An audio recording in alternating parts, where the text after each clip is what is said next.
Okay, well, it's hour wherever you are. So again, my name's Helen Clue. Welcome to the Wcrp Climate Research Forum. Hopefully for many of you, you could join yesterday, and this is the second day then for you, but we may have some new people as well. So we welcome you too. So I'll start some introductory material while everyone joins. And here we go. So this is the same technical guidance that I provided yesterday, but in case there's anybody on this forum today that wasn't there, we've already mentioned having Slido loaded. We're going to use that for questions and surveys. Just a reminder to keep your microphone and video turned off unless you're speaking as a presenter or as a chair. Indeed, I don't think most of you can turn your microphone on anyway. And if you do have any technical questions, you can send them to either Narelle Vanderwell or Nico Caltabiano in Zoom chat. At the bottom of your Zoom window, you should see two icons or buttons that you can use to choose some language options. The one that's called interpretation enables you to listen to the speaker in the forum, either in Spanish or English. The live transcript means that you will see written on the screen what the speaker is saying. I think that is only in English, but I'm not 100% sure, but somebody will probably put that in the chat box. Yes, so it's only in English, and it's sometimes a little bit garbled because it's in real time. We will use Slido for asking questions of the speakers, and you can use either Spanish or English there because we're really keen to try and make this forum as accessible as possible. And our chairs and team will be monitoring Slido and convey the questions to the speakers at the appropriate time. You can have a discussion in Zoom chat, of course, that's fine, but we won't be monitoring that for the questions. So please use Slido for the questions. And a reminder that this forum is being recorded. We're doing that for a couple of reasons. Firstly, it helps us to document the outcomes from the forum, but it also means that anybody that couldn't join us today or yesterday is able to listen to it. So it will be being posted on our website. So we've almost got 100 people joining, so that's great. Welcome everybody that if you've just come in. So this is the Wcrp Climate Research Forum. This slide is the same as yesterday's. It's again just reminding you about the use of Slido. I've pretty much said everything on that slide. This is how using Slido Q&A is how you can ask questions to the speakers, and we use the survey or polls to get feedback from you. So please type your questions in either Spanish or English. You can vote for the questions that you like so that we can focus on those questions that are of greatest interest. We'll aim to answer as many as we can. If we've missed questions, we will try and follow up either through the forum or afterwards in some way to answer those questions. We actually are aspiring to produce an FAQ of key questions if we think that that's needed. So I think that's probably enough on Slido. So what I'd like to do right now is just introduce today. I'm going to welcome Detlef in a moment. My name's Helen Clue. I'm the host for this forum. I'm also the vice chair of the Joint Scientific Committee of the World Climate Research Programme, and Detlef Stammer is the chair. So I'll let Detlef say some welcoming words, and then I'll go to the other points that are on this slide. So I'll hand over to Detlef now to welcome you. Detlef, over to you. Well, thank you, Helen. Thanks very much for organizing this and for this second day. As Helen said already, this is the second day, and it's not a repetition. I just want to stress this again. Because first of all, we had a great program already yesterday. I really enjoyed it and went very well, and so I'm really looking forward for the remaining program and the input. but running the risk to bore some of you. I was just looking actually through the list of participants and realized maybe our first slide of questions should have been who actually was online yesterday. But just to repeat what we said in the opening yesterday, why do we do this? What is a research forum? And Wcrp being in a state of transition into a new science era, really reorganizing itself, adjusting itself for new challenges, urgent questions to be answered, had realized that on its way that a lot of these debates about the new science programs, of course, are being done in smaller groups, just to be practical, and maybe not listening to all the people in the world about the world climate research that should be done. And WCRP, the W stands for the World Global Climate Research Program. And so the research fora are being really organized in regions to, in fact, account for the time lag between different regions and to enable everybody to participate. And the goals are really to, first of all, present, and Helen will do this in a very eloquent way, the program. Now, sorry, she did this yesterday. She will not do this again today.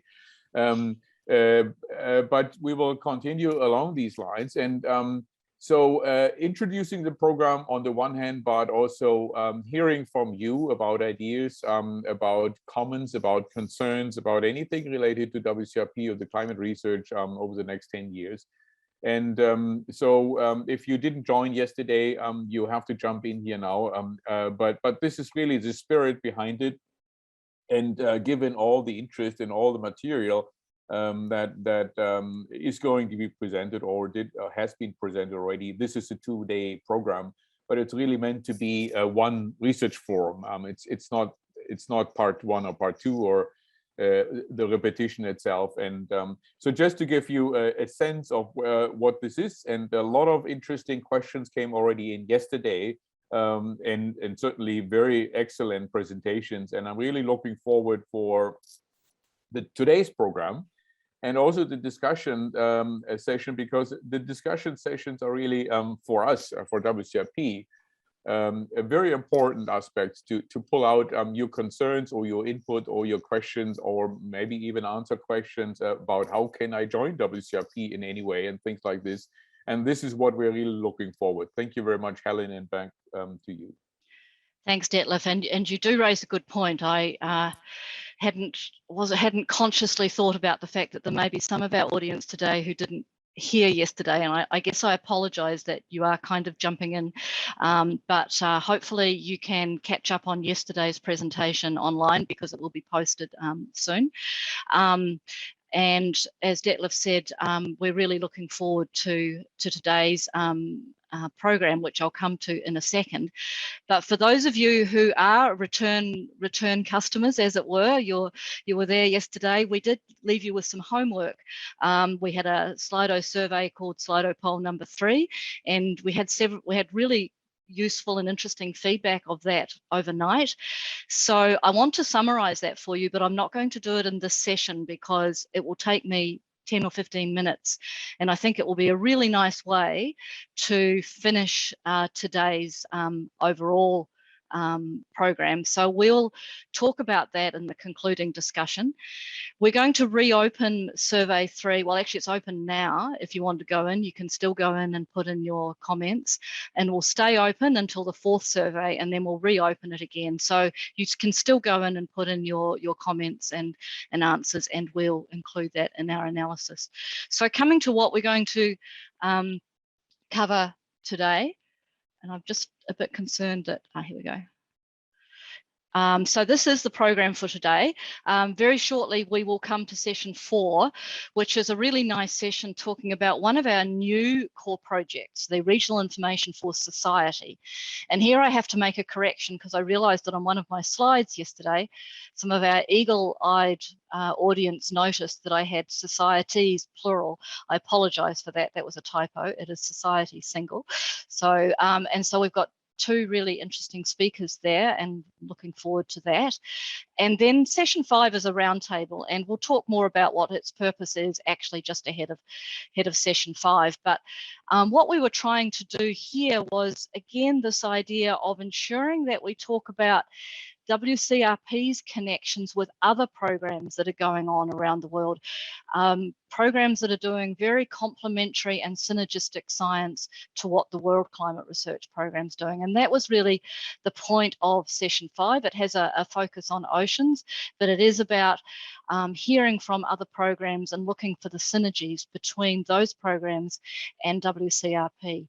Now, you'll hear quite a lot more about the Intergovernmental Oceanographic Commission and IOC and the United Nations Decade of Ocean Science in session 5. One of the other programs whom we work with closely, of course, is Future Earth. So I thought I'd just spend a couple of slides talking a little bit more about Future Earth. So I hope that you're all okay that I take your time to do that. And then we'll go into the concluding discussion, including the results from the Slido survey. And the reason for making this comment about Future Earth is that we do often get asked, well, how does WCRP differ from or work with Future Earth? What's the relationship between you guys and that sort of thing? And so I thought I'd just very briefly talk to that. The graphic that I've just brought up captures some key elements from my talk yesterday. This is the mission of WCRP around coordinating and facilitating the climate research around the world. We've got our new lighthouse activities that we heard about yesterday, and our foundational core research programs called our core projects, 4 ongoing ones and then the 2 new ones, Earth System Modelling and Observations and Regional Information for Society being the 2 new ones. And if we look at Future Earth, this is a graphic that I created, but the mission is from Future Earth's mission, which is accelerating transformations to global sustainability through research and innovation. And these are some of Future Earth's what they call global research projects. So Global Carbon Project, RIfS, the International Global Atmospheric Chemistry, IGAC, SOLAS, IMBA, and AIMS, and PAGES. Now, these are all projects that we work with in the WCRP very closely. And I noticed that in some of our survey answers, some of you said you're really interested in greenhouse gases. Well, IGAC is as well as a SPARC, and we work together with IGAC. Future Earth also have their 8 knowledge action networks too. And so we actually work quite closely. And so what I've done is actually using this graphic to try and express this point that we're actually working together jointly in many spaces to address some of the major societal challenges that we have. And indeed, Future Earth and WCRP issued a joint statement in December last year where we committed to, given this highly complementary nature of our aspirations and our purpose and the strengths and expertise that we have, we realized there's great benefit in us really harnessing our synergies. And that joint statement just reflected on some of the things that we're already doing together and some of the opportunities that lie ahead of us that we can do to even strengthen this work that we're doing with Future Earth. So I just wanted to mention that because it sets the scene a little bit for session 5, where we'll be focusing on some other programs, but it makes the point, I guess, that in this area of climate and sustainability, we work closely with other allied programs around the world. And this is an example of some of the things we do together. This was advertised just today. This is AIMS, which is a Future Earth project, the Earth Commission, which works with Future Earth as well. And our Safe Landings Climate Lighthouse activities have just launched a discussion series, and this is the first.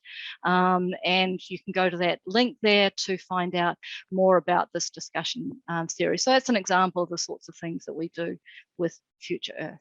Now I need to hand over to Jan Carlo, who will chair the next session for us. So I'm going to stop sharing and hand over to Jan. Thank you, Helen. Good morning, everyone. So welcome to our session 4, which is about regional information for society core project. So for this, I have the pleasure to introduce you our first speaker, Dr. Sylvina Solman. Sylvina is a PhD in atmospheric science and is a permanent senior researcher at CONICET in Argentina. She is currently working at CIMA, Centro de Investigación del Mar y la Atmósfera, at the University of Buenos Aires, Argentina. So the main scientific interests of Sylvina are related to regional climate change, development of regional scenario of climate change over South America, impact of climate change in agriculture, and regional climate modeling. Sylvina is also part of several international scientific committees. For example, she is co-chair of CORDEX, co-chair of Wcrp, New Home on Regional Information for Society, a member of GWIC's hydroclimatology panel, among other many responsibilities in the international scientific committees. So thank you very much, Sylvina, to be with us today. You have 15 minutes for your presentation, and the floor is yours. Sylvina, can you hit that button at the top again, because we can see your presentation slides at the moment. You cannot see the No, the full screen. Just hit it again. The same one. If you just touch the same button again that you did before at the top. That one, yeah. Yeah. And now? Now it's perfect. Thanks.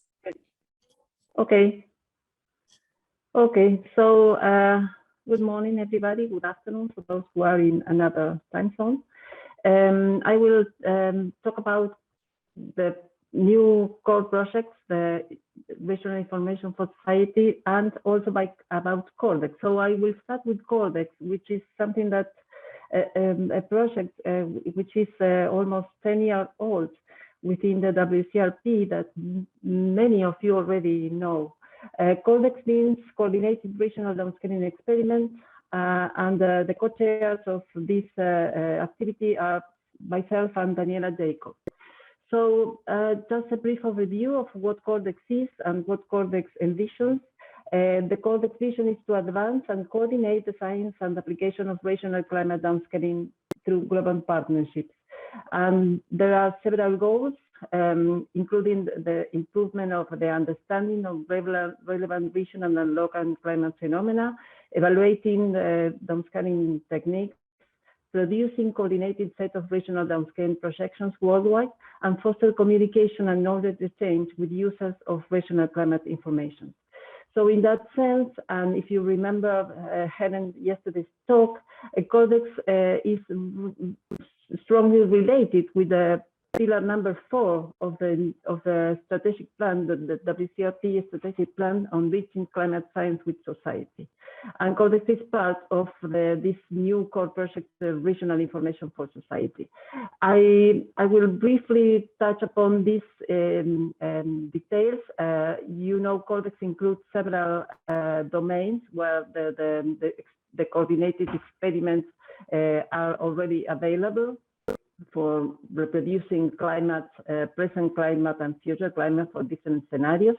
CORDEX is organized by means of a CORDEX Science Advisory Team, whose members rotate every several years, as well as the co-chairs.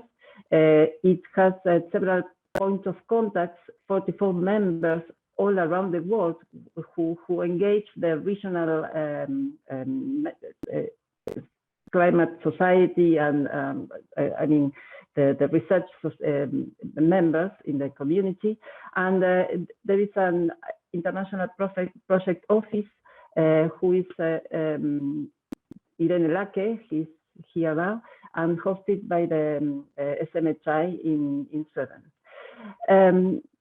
Overall issues about CORDEX, there are many primary science issues that have been discussed recently in the CORDEX white paper, which includes new challenges for the modeling perspective at the regional and national levels, that are the convection permitting resolution experiments to inform risk, vulnerability, impacts, and adaptation.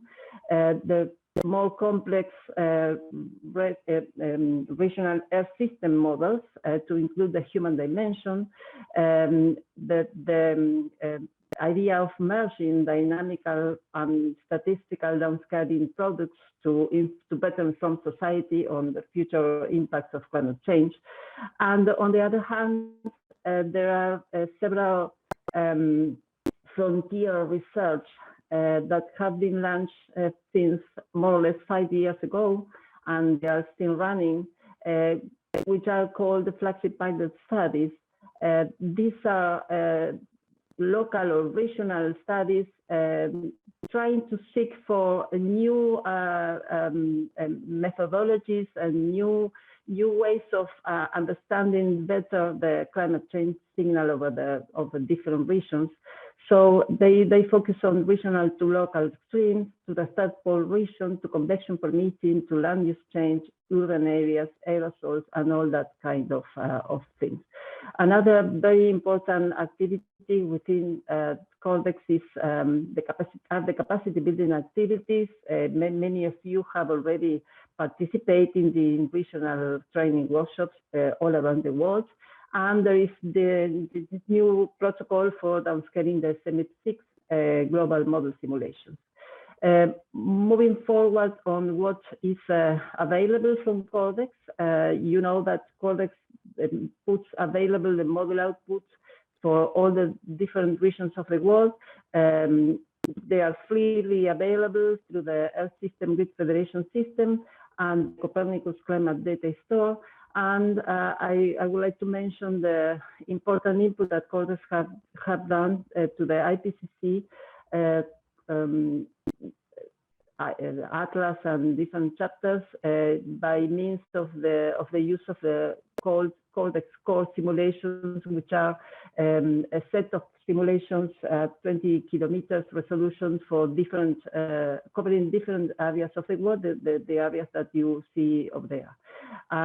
Here is the CORDEX webpage, and focusing particularly in CORDEX in South America.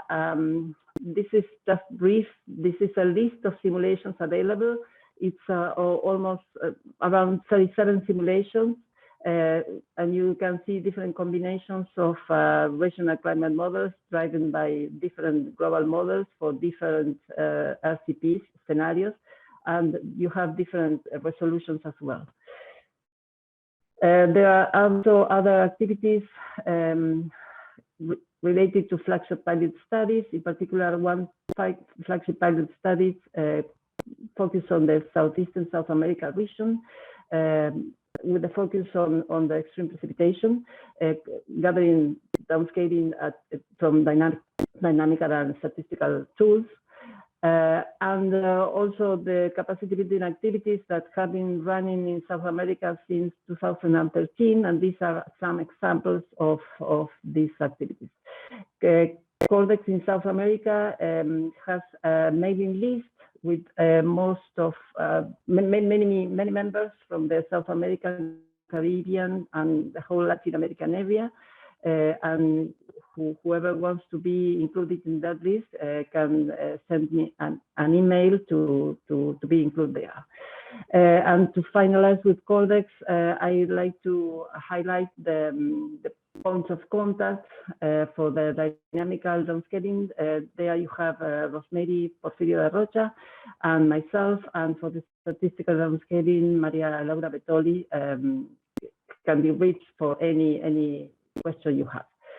So now let me take some time to discuss or to cover the Wcrp project, which is the broader issue for the presentation today.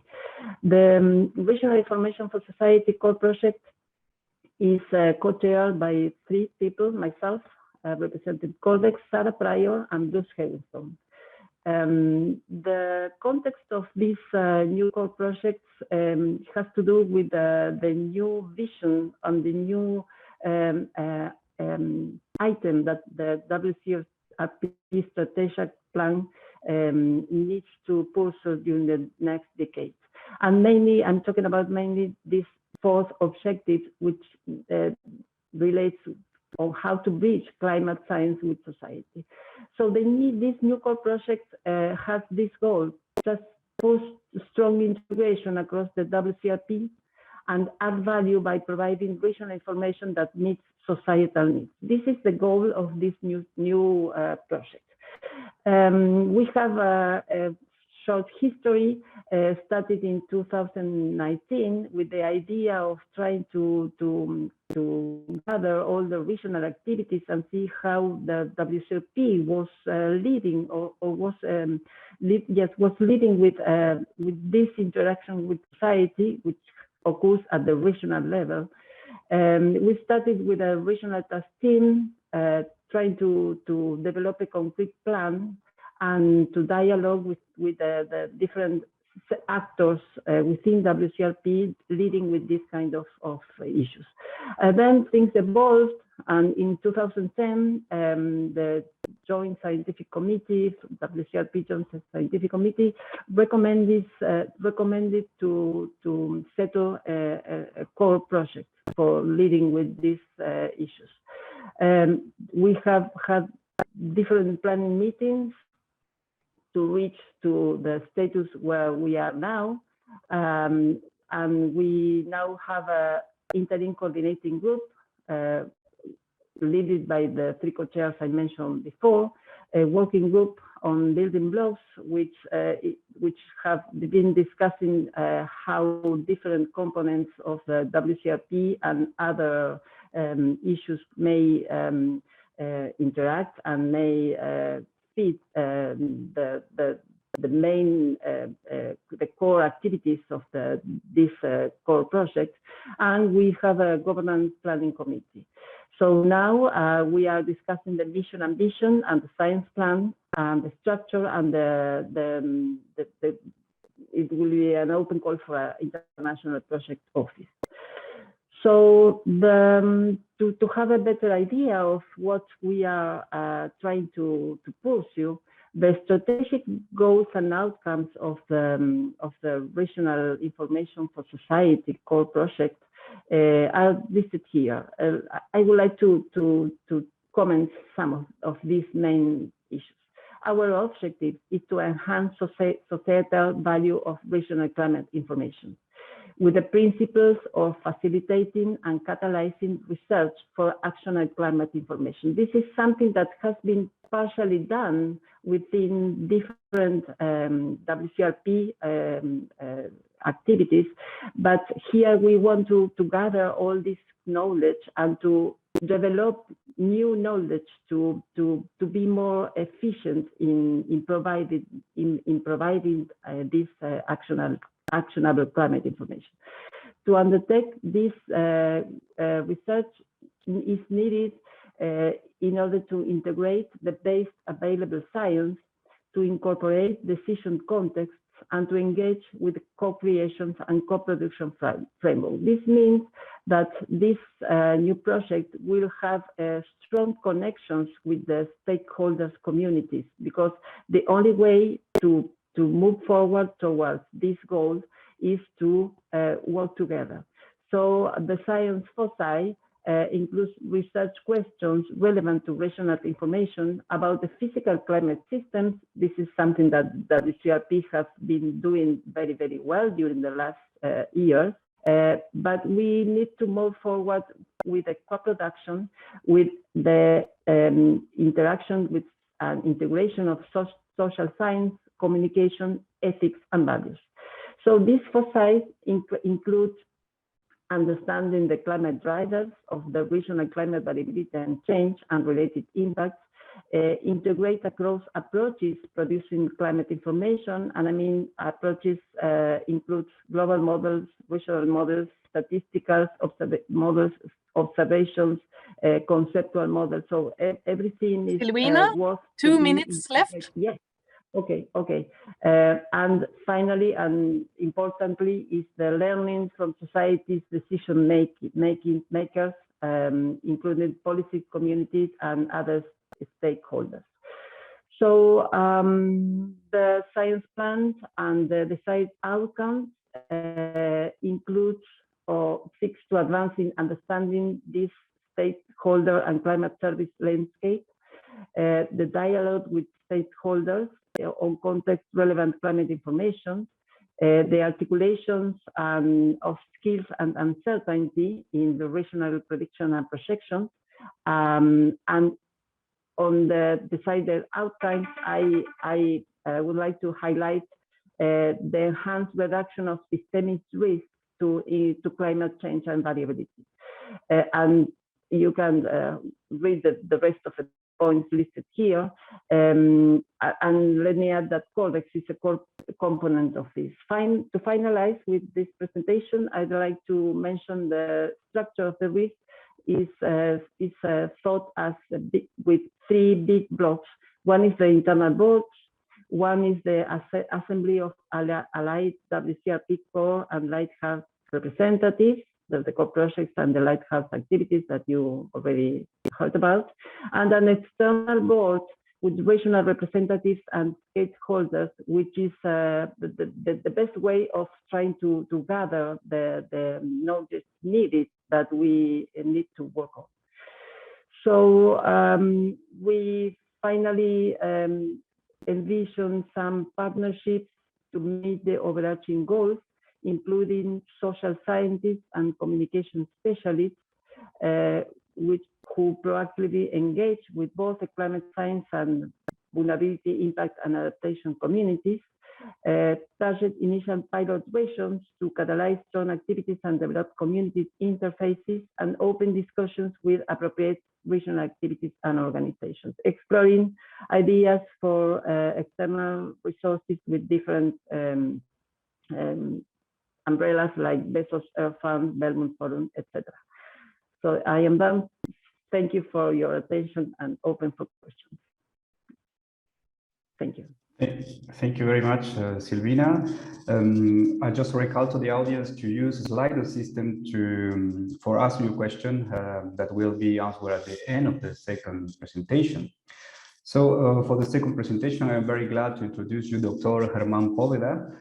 Hriban is a PhD in water resource engineering. He's a full professor of the Department of Geoscience and Environment of the Universidad Nacional de Colombia in Medellín, Colombia.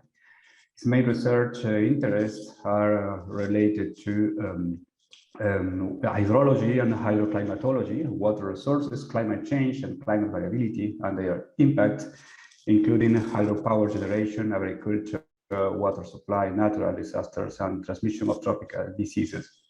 Germán is a member of the IPCC since 1998, and he is also a full member of the Colombian Academy of Exact Physical and Natural Science. He is currently a member of the scientific panel for the Amazon and of the International Scientific Steering Committee of GWIX. So Germán, thank you very much to be with us today. You have 15 minutes for your presentation, and the floor is yours.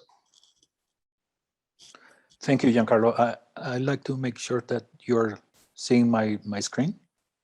Yes. Okay, hello everyone. I want to thank the organizer for inviting me to provide an update of the recent activities dealing with ANDEX, a prospective regional hydrological initiative for the Andes as part of GWIX, which is co-chaired by René Garro in Chile and myself in Colombia. I also want to thank our team, members of our team in all the countries of the Andean geography. Okay, so the Andes are the longest cordillera in the world, covering more than 7,000 kilometers and running over 7 countries: Colombia, Venezuela, Ecuador, Peru, Bolivia, Chile, and Argentina. The Andes contain all kinds of ecosystems and life zones, climates, and weather patterns, from the rainiest place on Earth over the Pacific coast of Colombia to the driest on the Atacama Desert in Chile. And at the same time, the Andes are a very crowded place with more than 50 million people demanding resources, water, energy, shelter, food, among others.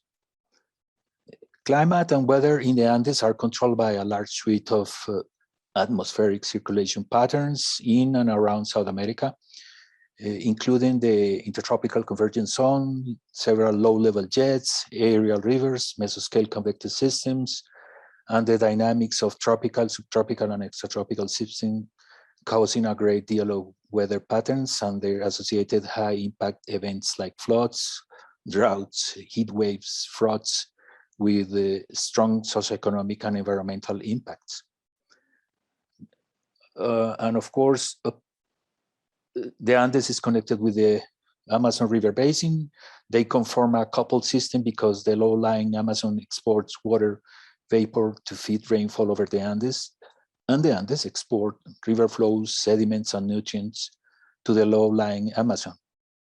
So deforestation at both ends is affecting and could collapse the functioning of the whole system, converting the tropical rainforest into a savanna with more dry and hot climate, and putting in peril the supply of water for many cities on the Andes and southeastern South America.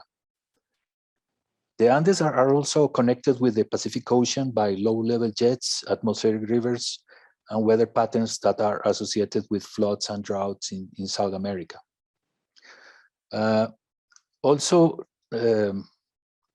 Large proportions of the Andes make part of the water and food basket of the continent.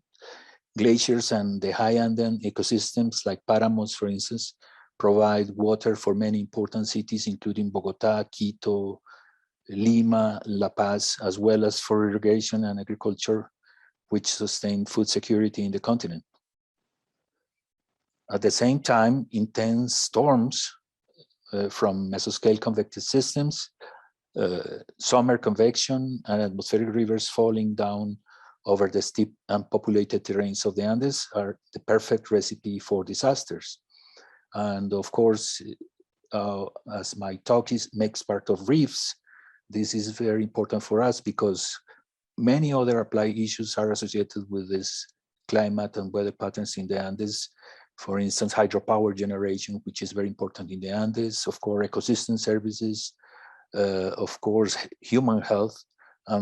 For that plethora of reasons, we are proposing this initiative called ANDEX. On the other hand, in view of this, it is striking, to say the least, that there is a generalized lack of monitoring of fundamental hydroclimatic processes along the Andes. For instance, there are only 6 to 7 regular sounding stations in mountains, in a mountain range of more than 7,000 kilometers. This is more challenging, as I was saying, owing to the influence of orography in the dynamics of rainfall over the region.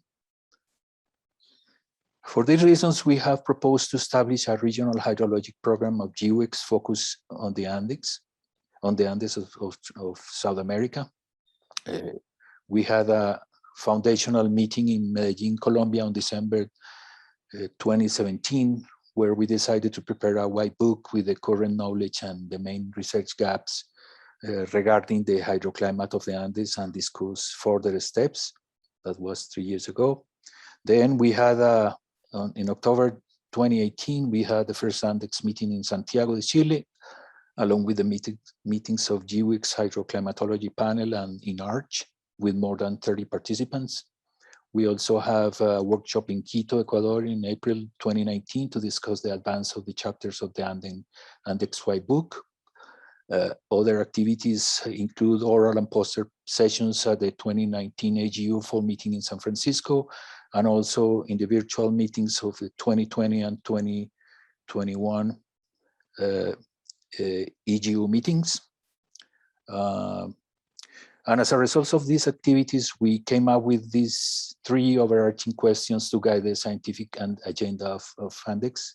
First, what are the main physical processes driving the water and energy budgets of the Andes at a broad range of spatial and temporal scales, and their interactions with the neighboring Pacific and Atlantic Oceans and major river basins of South America? Second, how climate change, deforestation, and land use change are affecting the hydroclimatological functioning of the Andes across the altitudinal gradients from glaciers to páramos, punas, cloud forests, rainforests, dry forests, and deserts. And third, what is the scientific basis underpinning the sustainable development of the Andean region? And based on that, we have identified 4 science themes and 2 cross-cutting themes. First, climate, weather, and hydrologic patterns and drivers.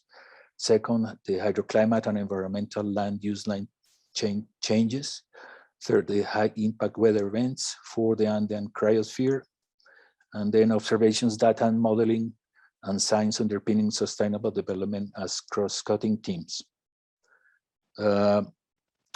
Regarding the white book, we also launched the ANDEX web page, which is noticed here. It has been active for the last 6 months. and it's been of great help to bring visibility to ANDEX. And regarding the white book, I should mention that it contains 9 chapters, and that most of them were peer-reviewed and published in this special issue of the journal Frontiers in Earth Sciences. These are the chapters of the white book so far. You can download the chapters from this URL from Frontiers, and most of them are already published there. And now we have opened the chapters for comments from the broader scientific community. This is the design of the form to be filled out to include your comments and suggestions. So please go ahead and contribute to this agenda, because we want to include the broader scientific community in this initiative. That's the reason why we have put up in the ANDEX webpage this window or this screen to introduce your comments to each and every one of the chapters of the book. So please contribute to that initiative, please. Next steps and deadlines. The white book chapters are open for comments by a scientific community, as I said, since April 2021, still open for comments.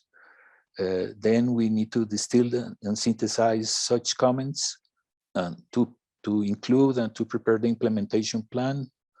We're planning to submit the implementation plan to GWIX as a GWIX regional hydrological program in November this year. And then we need to communicate and socialize ANDEX among funding agencies, stakeholders, Inter-American Development Bank, and other agencies. And we're planning to hold an ANDEX Open Science Conference to launch the implementation plan in early 2022. So that's it for my side. Thank you very much. Thank you, Germán, and thank you, Silvina, for this very interesting and informative presentations. So we want to start a session of question and answer. For this, we have the assistance of Narel van der Velde and Maria Laura Betoli. So I see that there are very interesting questions in the slide system. So Maria Laura and Narel, can you ask some question for our speakers, please? Hello, can you hear me? Yes, very well.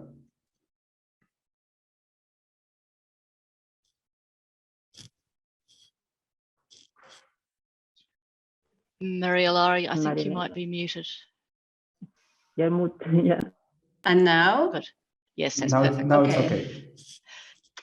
Because my Zoom screen is frozen, so I don't know if you can hear me. We can hear you. Okay. Well, we have a question that it was raised yesterday that is directed towards Silvina. Is why CORDEX models sometimes are not easily available for South America. The models are available from the CORDEX webpage through the Earth System Grid Federation. So you have a list of 37 simulations available. For any specific question, I would suggest to write an email to myself or Rosemary, and we can help with searching what you are looking for. Okay. We have another question for Germán. Is ANDEX planning to support pilot processes studies?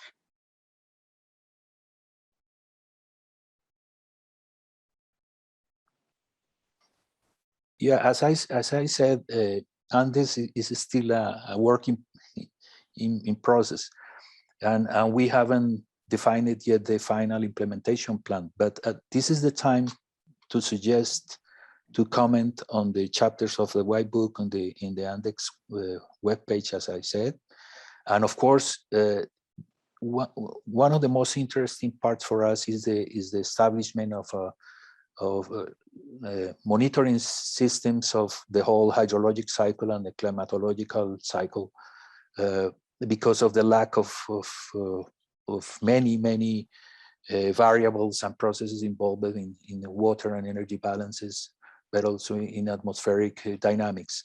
So all kinds of studies, from monitoring to modeling to understanding to forecasting, we are thinking in including all these avenues in the implementation plan of ANDEX. So please go ahead and contribute with your ideas, with your comments to the chapters of our white book.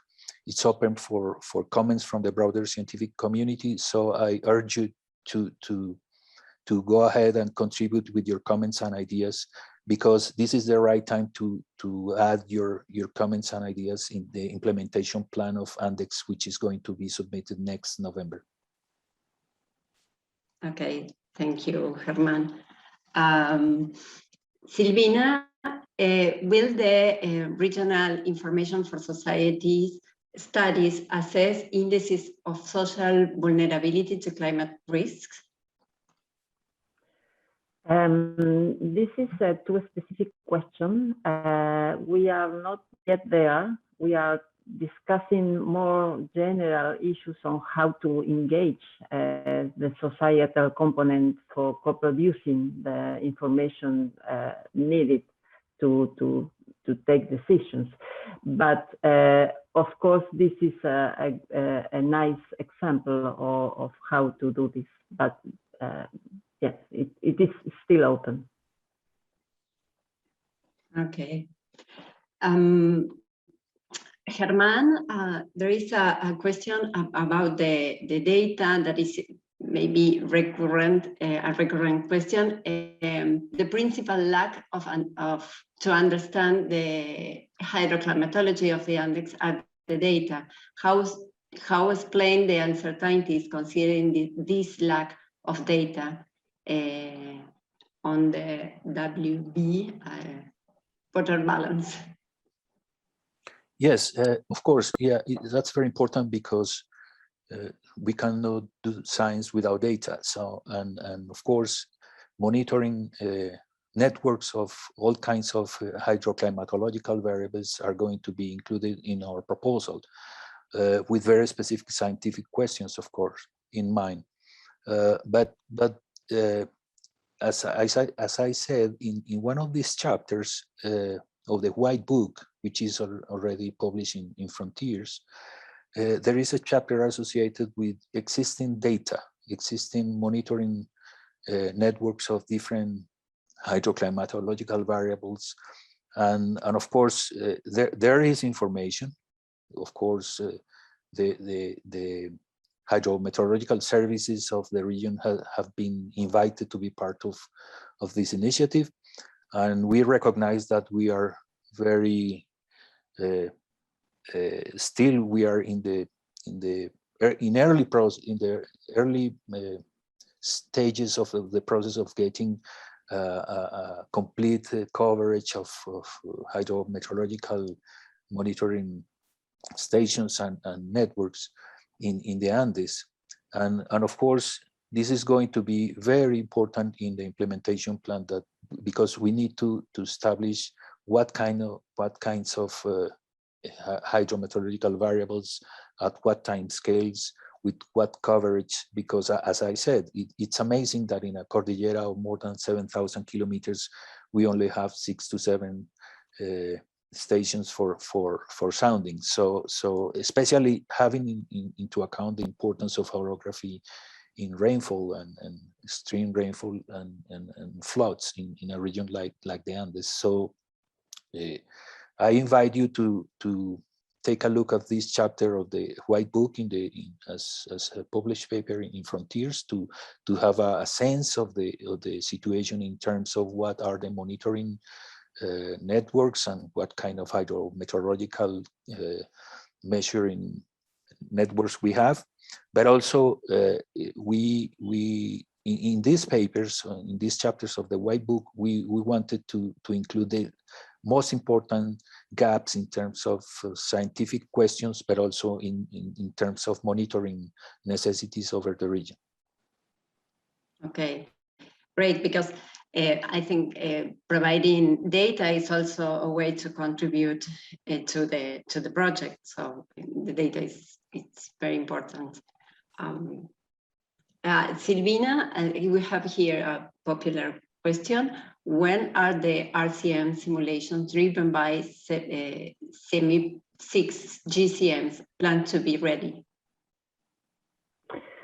The SEMI 6 protocol for performing the simulations has been launched a couple of months ago. This means that the modeling groups should take this protocol and perform the simulations. This is not up to the CORDEX scientific advisory team, nor the co-chairs, but up to the modeling groups that are willing to perform the simulation. So I do not have a complete answer, but for any researcher or modeling group within South America, hopefully willing to perform the simulations, it would be great to have them involved in this kind of activities. But the concrete question is, I don't know, because it depends on other people. Yes, on the modeling groups. Okay. Great. Here we have a question from Madeleine. I think any of you can answer this question. Are the results of this and other WCRP projects reaching the National Hydrological and Meteorological Services? If no, how can WCRP and the World Meteorological Organization help make this happen? Silvina, you want to go ahead? Or maybe. Okay. About CORDEX, for instance, CORDEX is absolutely open to all the communities.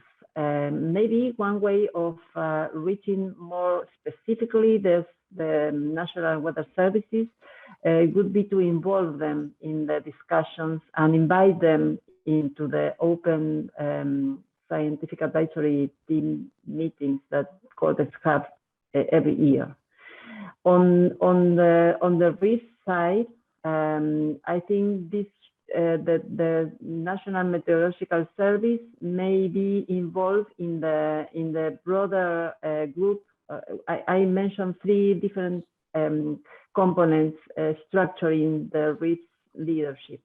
One is the internal board, another is the alliance within WCRP, and the other is the broader community. So I think the National Weather Service representatives may contribute a lot in this stage, and that could be a very interesting way of trying to get them involved. So, Germán? Yeah, thank you, Silvina. Yes, of course, we have involved the National Hydrometeorological Services of the Andean countries from the early stages of ANDEX. And of course, they were part of the information provided in this chapter of the White Book, which is published in Frontiers. And of course, they are involved. We are absolutely positive that their participation is fundamental for the success of ANDEX, because we are doing this not just for purely scientific interest. Of course, we are very much interested in the science, but also we understand that in Latin America, these projects and these kind of initiatives have to be or need to be applied for society, because very important issues depends on that. As I said, agriculture, hydropower, human health, risks and territorial planning, for instance, ecosystem services, agriculture, as I said. So for us, it's very important the participation of the Met services, not only as data providers, but also as companions to propose and to submit the implementation plan to the General Assembly of GWICS next November. Sure. Okay, great, thanks. We have a question here for Silvina. sometimes we have a big difference between CORDEX and GCM's outputs. How make to include both, for instance, on storylines that Anna talked about it yesterday?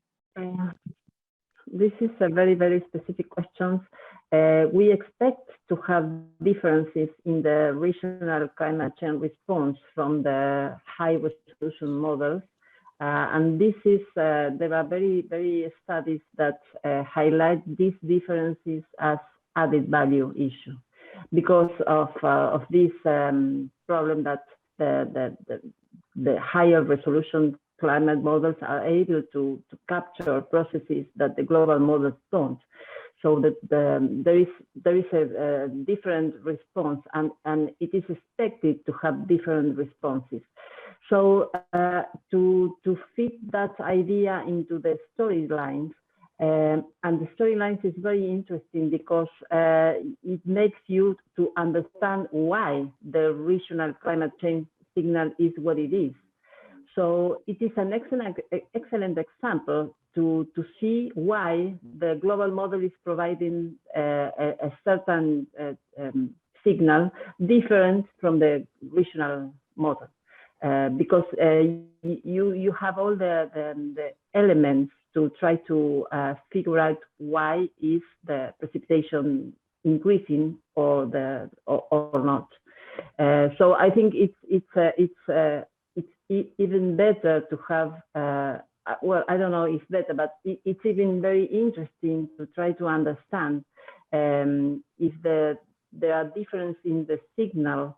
And the difference come up due to regional circulation patterns. So you definitely you are definitely gaining information when using higher resolution outputs.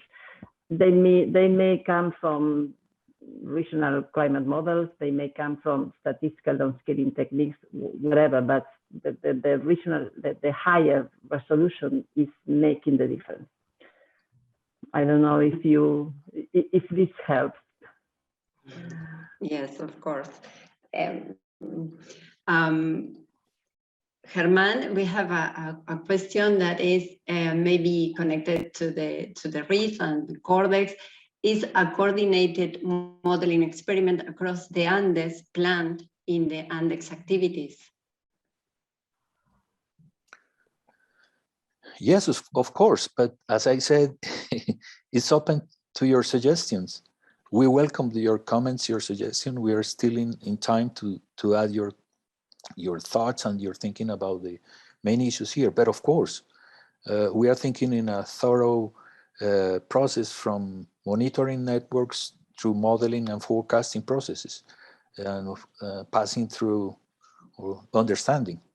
And of course, modeling is going to be a very important part of our project. Actually, we nowadays we are working with Roy Rasmussen at NCAR in a big project in South America, trying to run convection permitting models for the whole of South America. And of course, the Andes is a very important portion of South America. So we are starting to contribute toward this South American affinity group at NCAR, trying to make modeling of climate and weather patterns at 2-3 kilometer scales over the whole continent. So of course, this is going to be a very important component of our research program, for sure. We have time for one additional question, Maria Laura, please. Yes. Okay. Well, this last question is directed towards Silvina, and it says, amongst the future challenges of CORDEX for South America, is there the plan to make into account explicitly ocean atmosphere interactions in the coastal zones? One of the challenges for modeling activities within CORDEX in general is to start working with regional Earth system models. That means including the coupling with the ocean. There are some initiatives not still coordinated, for including regional Earth system models for the South American area. But whoever is interested in this, it would be nice if you can contact the CORDEX representatives to start rolling the ball. Okay, great. Well, we had a lot of questions, and thanks to both of you for these inputs. Thank you, Maria Laura. Thank you, Germán, Silvina, for this interesting presentation. There are really a lot of very interesting questions that I hope we will answer in the future. So thank you all for participating in this full session. So Helen, the floor is yours. Thank you very much, Giancarlo, for chairing, and thanks to Sylvina and Germán for your really interesting talks, and to the audience for lots of engaging questions. I think there were more questions that we could get through. So I'm just going to share my screen now because we're going to go to the fourth Slido poll. Here we go. Which will get you to give us some feedback on what you've heard about our new core project. So the first question, pop over to the polls part of Slido and start answering this question on, do you think that the new core project will benefit climate research in your region or your sector or your area?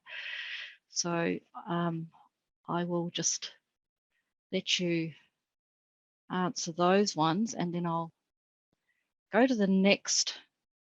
That's a pretty good good feedback there, Sylvina, in terms of the development of RIfS. It looks like we've got good interest. I'll let you start answering this one because it requires you to type some quick answers in. You know, let us know about any research gaps that you think that that RIfS might address. We'll take this feedback from you all, and my intention is to synthesize it and share it with the core project so that they can take that on board as they're developing the next sort of implementation of their science plans. So if there's anything that you'd like to see there, pop it into the Slido poll. Let's just see if I can get backwards to see how we're going in this one. Okay, well, that's pretty good. Thank you. Okay. Oh, RIfS is going to be busy. There's a lot coming in there of ideas. Okay, that's great. How are we going? We'll keep this open just for a couple more minutes. And just to let you know that once we'll leave this survey open for a little while longer. Actually, we can leave it open through the next session if you want to keep putting your answers in, and it will close towards the end of the next session, and we'll bring survey 3 back up.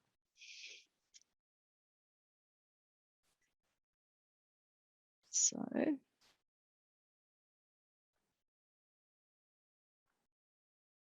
okay, it's 42 responses on that one and 42 on that one. Okay, well, I think you can keep, I mean, it is interesting actually just looking at some of these answers. You'll see in some of what I talk about from survey 3, there's some really interesting themes emerging around observations and data sharing and open data access, or maybe it's the same person putting the same feedback in each, but that's come through.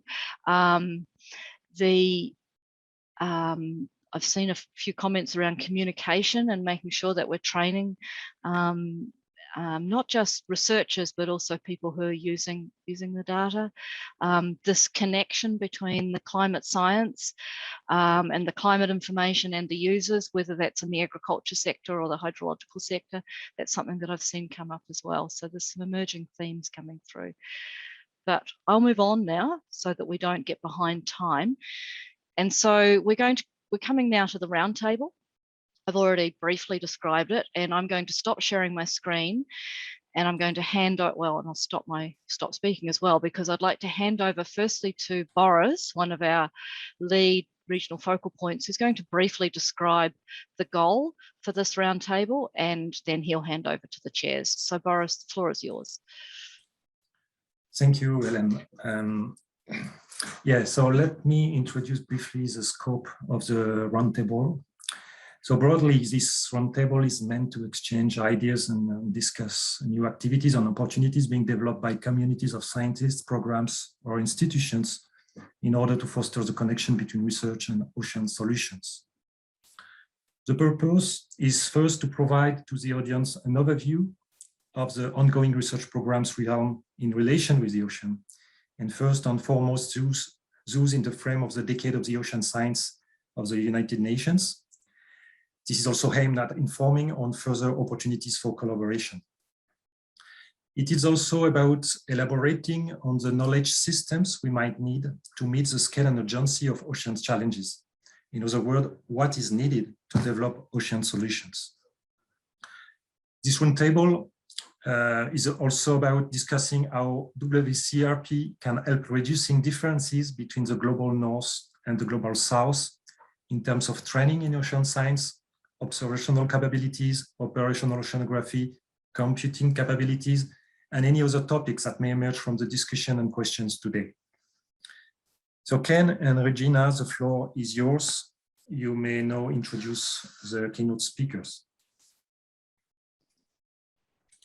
Okay, I'm going to start with our first speaker, is Salvatore Arrico, and he's head of the Ocean Science section at the Intergovernmental Oceanography Commission of UNESCO, where he contributes to shaping the ocean science agenda in the next decade and directs the Global Ocean Science Report. Previously, he was Executive Secretary of the United Nations Secretary General's Scientific Advisory Board, coordinator of UNESCO Intersectorial Biodiversity Program, senior researcher at the United Nations University Institute of Advanced Studies, chief of the Marine and Coastal Biodiversity Program of the Convention on Biological Diversity, and researcher at the University of Delaware. Salvatore obtained his PhD at Stazione Zoologica in Naples in 1992. He has authored more than 90 publications on biodiversity, the ocean, global change, and science technology. During the past 25 years, he has held academic affiliations in Americas, Asia, and Europe.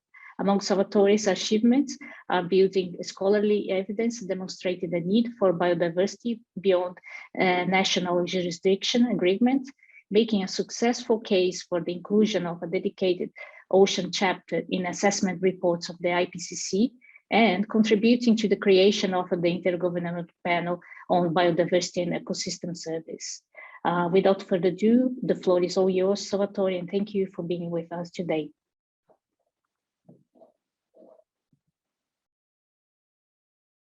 Thank you very much, Regina, for the wonderful, very warm introduction, and Boris. And I also want to recognize, you know, the chair and vice chair of WCRP for the opportunity. It's a great opportunity to be able to look at the ocean perspective of climate research, possibly from the angle of South America in particular. And I happen to have a couple of slides, and I would love to go through them if I may, rather quickly, with the assistance of the WCRP colleagues. If you could kindly. You want us to share them, Salvatore? Yes, would you like us to? Yeah, okay. That would be wonderful. Thank you so much, Narelle and Helen.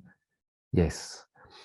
So basically, so let's move to the next one. I thank you. I wanted to, yesterday I heard a lot of references to the capacity development dimension of the problem. So I thought, let's share a couple of findings from the Global Ocean Science Report 2020, which is based on primary data from some, it says 45, but it's almost 50 countries. But then we work with global data sets in terms of trends in scientific production, bibliometric studies, technometric studies also, that is to say, trends in blue patents, and also gender-specific analysis with regard to, in relation to ocean science. Next, please. And this Global Ocean Science Report has demonstrated that basically the number of ocean scientists per country varies, significantly, but also that compared to the 2017 edition of the report, there are a number of countries, kind of new players, that are investing in ocean science, in terms of the human workforce behind ocean science. Next, please. And when you look at the budgetary envelope that is devoted to ocean science, which is considered, which is measured as a proportion of the global envelope for research and development, again, the situation varies a lot.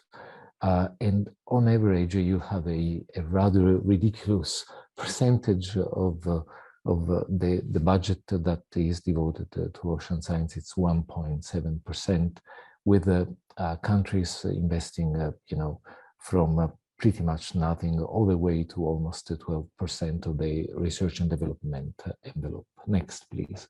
Now, if you, the presentation would be available, and you would be able to see some figures for figures related to some Latin American countries, but South American countries, but here in particular with regard to the research profiles, the profiles of ocean scientists globally, but also in the region, one can see, based on the Global Ocean Science Report, that if not the expertise, but at least the investments in ocean sciences tend to go towards other areas than Salvatore, 1 minute.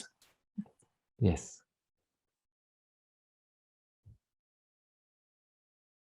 Thank you. Then ocean and climate. So ocean and climate is slightly penalized as a research area. Next, please. So, and also when it comes to ocean data, there is a lot to do in terms of respecting the principles of findability, accessibility, interoperability, and replicability of ocean data in the region. Next, please. Let's move to the next one, which is the penultimate slide. From an ocean carbon research perspective, there is this integrated ocean carbon research platform that federates the efforts of IOC, but also SOLAS, INBER, the Global Carbon Project, Wcip, CLIVA, and IOCCP, and there are important questions before us in terms of whether or not the ocean uptake of anthropogenic CO2 will continue, how biology is responding to climate variability and change, and so on. So next one, which is my last slide, and thank you for your indulgence. So in that context, the UN Decade of Ocean Science for Sustainable Development provides a platform for multi-stakeholder action, reflection, and dialogues and action. And there is an important area which is considered as a challenge related to ocean and climate. And therefore, the invitation I wanted to share here is precisely to use the UN Decade as a platform whereby issues related to capacity building in ocean science, the need to address those important research questions can be, and the funding that is needed to build the necessary capacity, human capacity, can be discussed in a multi-stakeholder context using Dedicate precisely as a platform to that end. Next one, thank you. Thank you.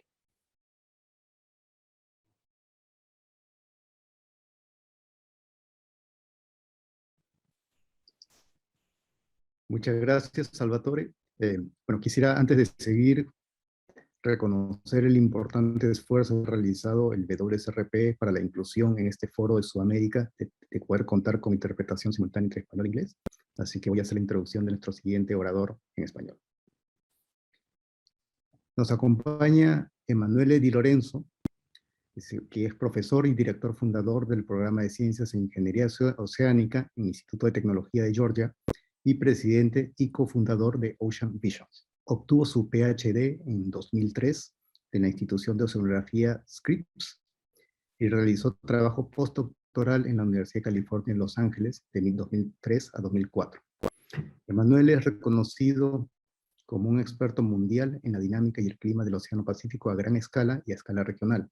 A lo largo de su carrera, se ha desempeñado en varios puestos de liderazgo para organizaciones internacionales como CLIBAR, Wcip, PICES e ICES, donde dirigió esfuerzos transdisciplinarios para comprender los impactos del clima en los sistemas marinos y socioecológicos. En 2019, a través de un acuerdo multiinstitucional entre Georgia Tech, Stanford, MIT, Scripps, Woods School, Smithsonian, M-Bari, UGA, Monterrey Bay Aquarium y Georgia Aquarium, Emmanuel estableció Ocean Visions, un esfuerzo para transformar y acelerar la transferencia de ciencia y tecnología hacia soluciones para los grandes desafíos oceánicos. Más recientemente, Emmanuel ha liderado el establecimiento del programa Ecosistema Global para Soluciones Oceánicas en el marco del Diseño de las Naciones Unidas para el Desarrollo Sostenible de los Océanos. Bueno, es un gusto tener a Emmanuel. Emmanuel, la palabra es tuya. Hello, my name is Emmanuel Dilorenzo. I'm a professor and director of the program in Ocean Science and Engineering at the Georgia Institute of Technology in the United States, and I serve as founding chairman of Ocean Visions, an initiative and nonprofit that aims at catalyzing solutions for ocean health and climate. The Ocean Vision was born out of the recognition that there's a disconnect between research and ocean solutions that require breaking down the silos that exist among research institutions, professional ocean-focused societies, NGO, new businesses, and financial institutions. In 2019, a group of leading research and academic institutions joined together to establish Ocean Visions as a network to co-create and deploy equitable, durable, and scalable ocean solutions to the growing crisis in the climate and ocean. The Ocean Vision Research Consortium currently includes institutions with a strong engineering background such as Georgia Tech, Stanford, MIT, and Bari, and leading oceanographic institutions such as Scripps, Hui, Skidaway, UC Santa Barbara, as well as public-facing institutions such as the Georgia Aquarium, the Smithsonian, and others. We also have established an acceleration and impact partnership. Our mission is to mobilize a diverse community of problem solvers working together to tackle the most pressing challenges facing the ocean. To do so, Ocean Vision has teamed up with international partners to develop a global ecosystem for ocean solutions, also referred to as GEOS, as an endorsed program of the United Nations Decade for Ocean Sustainable Development. The goal of GEOS, again, is to break down these silos across sectors and link research, development, and deployment processes within a unified framework. To this end, the GEOS is organized around three main interacting elements that accomplish specific function. The networking and community building, the goal of which is to convene a multi-sector and multidisciplinary, inclusive, and transparent ocean solution community that can co-design and deploy equitable, durable, and scalable ocean-based solutions for climate change and other ocean grand challenges. We hope, in fact, to announce soon a new UN Decade Community of Practice entitled Ocean Solutions and Innovations. The second component is the establishment of task forces, the goal of which is to use this multi-sector network to co-design system-level roadmaps that clearly articulate the solution path for key ocean and climate threats. Just recently, Ocean Visions presented a series of ocean solution roadmaps to accomplish ocean carbon sequestration at scale. Now, these roadmaps will be used to catalyze global and synergistic action around central ocean solutions team, These include things like harnessing the ocean power to remove carbon dioxide from the atmosphere, as just mentioned, designing marine circular economies for sustainable development, developing equitable solution technologies and strategy for climate adaptation of coastal systems and communities, building a climate resilience aquatic food system, and ultimately promoting healthy ocean and healthy people. The third component is the innovation engine, the goal of which is to act on these solution roadmaps and help prototype, accelerate, fund, and deploy solutions at scale. The GEOS engine function relies on involving startup, private businesses, industry, and investors with a focus on ocean grand challenges. Now, the GEOS program provides a unique opportunity and platform under the United Nations umbrella to advance more systemically solutions to some of these great challenges that we face today. As we build a global ocean program, GEOS is currently looking for a coalition of lead partners from South America to help shape its vision and also its action. Just a few months ago, the Ocean Vision GEOS Summit brought together over 2,500 participants from 75 countries that reflect a truly multi-sector community as shown in this pie graph, including 650 early career ocean professionals. Following our mission of inclusivity and equitable access, the summit was intentionally organized across 5 virtual campuses located in 4 continents in Europe, Africa, Oceania, and the Americas. This ecosystem approach for solution is necessary to address the big and urgent challenges facing the ocean and climate today, which really require all hands on deck, similar to what we're trying to do for addressing the COVID crisis. Before concluding, I would like to also acknowledge the co-chairs of the GEOS Steering Committee, Fiorenza Micheli, Professor and Co-Director of the Stanford Center for Ocean Solution, and Anna Zivian, Senior Research Fellow at the Ocean Conservancy. I'm happy in the Q&A to discuss opportunities for our colleagues and friends from South America to engage in the GEOS. Thank you. Thank you, Emmanuel. And so I'm going to now introduce our third and last speaker, which is Yvonne Catherine Mount-Torres. Yvonne works involves the application of a regional ocean model system and a Lagrangian approaches to fill gaps in in-situ observation of current system in the southeastern tropical Pacific. Her focus is currently on the impact of a remote and local air-sea interaction in upwelling system and climate change. As a postdoc in France, Germany, and Peru under the Euro-Oceans Consortium Ocean Deoxygenation Flagship Program, she pioneered studies on coupled physical biogeochemical regional modeling applying to the Pacific Eastern Boundary Current System to investigate the processes maintaining the oxygen minimum zone of Peru. Since 2014, Yvonne is a research scientist at the Instituto Geofísico del Peru, where she implemented a high-performance computing system that is now available to all scientific community in Peru. She also serves as a member of the IOC UNESCO initiative, Global Ocean Oxygen Network, which investigated the low oxygen concentration in both open ocean and coastal waters. She's also co-chair of the SCORE working group 155 with Eastern Boundary Upwelling System, Diversity, Coupled Dynamics, and Sensitivity to Climate Change. Without further ado, the floor is all yours, Yvonne, and I will also thank you for being today with us. Thank you to the organization committee. Well, I didn't prepare slides, but I want to only mention some important points from a research point of view, or from a researcher that is working in South America, actually. So, well, but especially in Peru, we know that there are some phenomena that are important. For example, Dr. Poveda more or less given a scheme of what is happening in the region with different processes. So for us, especially in Peru, the El Niño phenomena is very important. So whatever the warming is along the equator or along the coast, there will be effect on our country due to there will be changes on the water cycle extremes, can change the precipitation patterns and promoting flows, drops, or both. So then it's important to study the warming, as I mentioned, And for us, in the case of Peru, Peru is implementing a national commission called ENFEN, which is integrated by 7 national public institutions. So the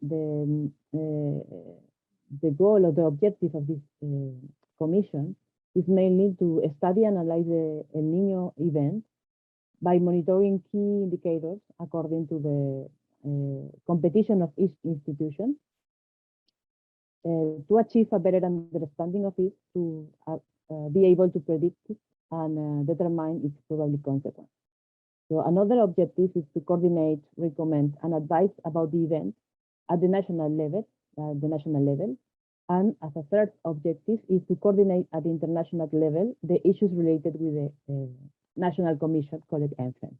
So then our institution, what is the goal of our institution? Our institution has the goal to give or provide expert knowledge on the physics of the El Niño and its prediction, particularly through the climate models, which are mainly tools used to the seasonal climate forecasting in the mean and the long term, between more than two months.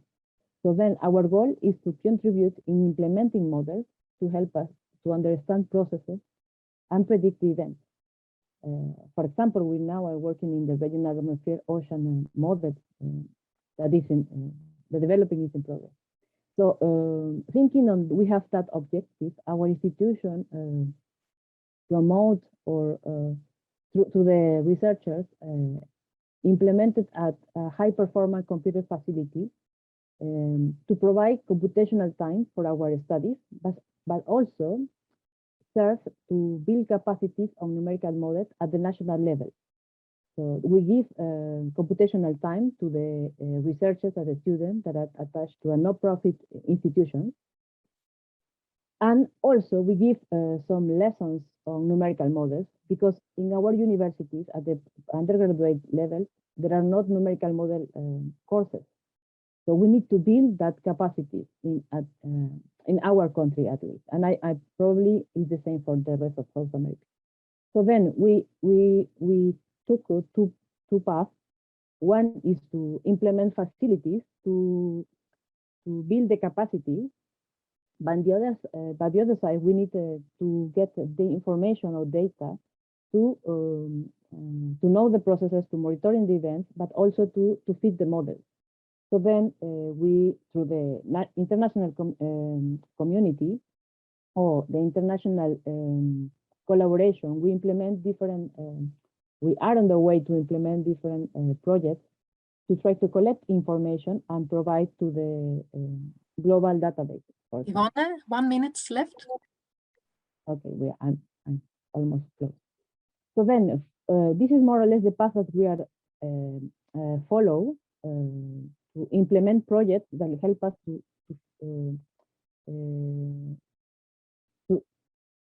provide us data and also to build capacity for a numerical model. So probably we can discuss more into the questions related to what is happening or what we contribute. But in the case of the international level, at least in my career, it helps us to keep going in the scientific path, because we have national issues to follow, but also we are, as a researcher, in the global context.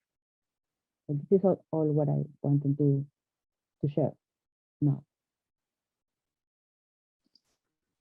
Gracias, Ivonne. Bueno, podemos empezar con responder plantearles algunas preguntas del Slido. Yo quisiera empezar con una pregunta para Emmanuel. La pregunta es, ¿tienes algunas sugerencias sobre cómo los investigadores de Sudamérica pueden participar en las actividades de Ocean Vision? Thank you, Ken. I'm not fluent in Spanish, but I'm going to repeat the question I think I understood. And the question is, how can South America, participate essentially in this ecosystem for ocean solutions? And my answer to that, I can share the experience that we've had in the United States to get this started. And what we've done first is we called a series of groups and institutions to come to the table and share what their current work is in the area of ocean solutions, what are their priorities, what is their vision. And by doing this sort of initial kind of going around the table and landscape with different institutions, we identified some priorities and shared goals. And then those are the shared sort of priorities that we brought forward in this sort of more organized, in our case, it's an Ocean Vision consortium, but in the case of South America, it could be a different type of consortium of institutions that are focused on ocean solutions. And then once we had these ideas, then this is what we brought to the UN together with other partners around the world, for other countries to sort of we'd like a program that can serve as an umbrella for all of us to sort of share information, share experience, but also bring to the table things that we care about the most. So to summarize my answer, I think it would be super important for colleagues and institutions around South America to maybe begin their own brainstorming to figure out exactly what are the shared visions and priority for the ocean solution space, and then use these umbrella like the GEOS for the United Nations to actually do the work and do this work maybe together with others, learning from others from other places. I hope that makes sense. Thank you. Okay, so now getting to this point, because there is a question here for Salvatore, and they are asking how do, sorry, it's just moving here. That is, if there is still opportunities to be part of the Ocean Decade programs, since Emmanuel is telling us that actually this is under the umbrella of the Ocean Decade program. Yes, absolutely. As a matter of fact, the Ocean Decade only, just started, if you like, and you can look at it as a social experiment, so to speak, because with a decade we are trying to have science, ocean science, get out of sort of its comfort zone and enter and sort of walk the talk on these notions of co-design of the research agenda, co-development of knowledge, and co-delivery of solutions. So it's work in progress, and there has been one call already for projects, programs, support, and then there will be many more. And in fact, the second call for initiatives to populate the decade will take place in the next couple of months. So definitely, and my recommendation would be to look at the dedicated website for the decade, which I will now post in the chat, which is being revitalized, but where one can already now find some lessons in terms of how those initiatives, 20 plus, 25 plus initiatives that have been endorsed so far have been co-designed and are unfolding. But yes, definitely, we need further ideas and proposals. Thank you. Gracias, Salvatore. Quisiera complementar también que la CPPS, la Comisión Permanente del Pacífico Sur, que tiene bajo su cargo el estudio regional del fenómeno del Niño, también está considerando hacer una propuesta para el Ocean Decade. Entonces eso, si es que ustedes son de los países que participan en la CPPS, pueden también intentar involucrarse a través de esa iniciativa. Perfecto. Gracias, una información muy importante y soy a disposición para discutir. Bueno, acá una pregunta para Ivonne. La pregunta es, ¿te refieres a desarrollar modelos desde cero o utilizar modelos existentes y adaptarlos a las condiciones regionales y sus desafíos?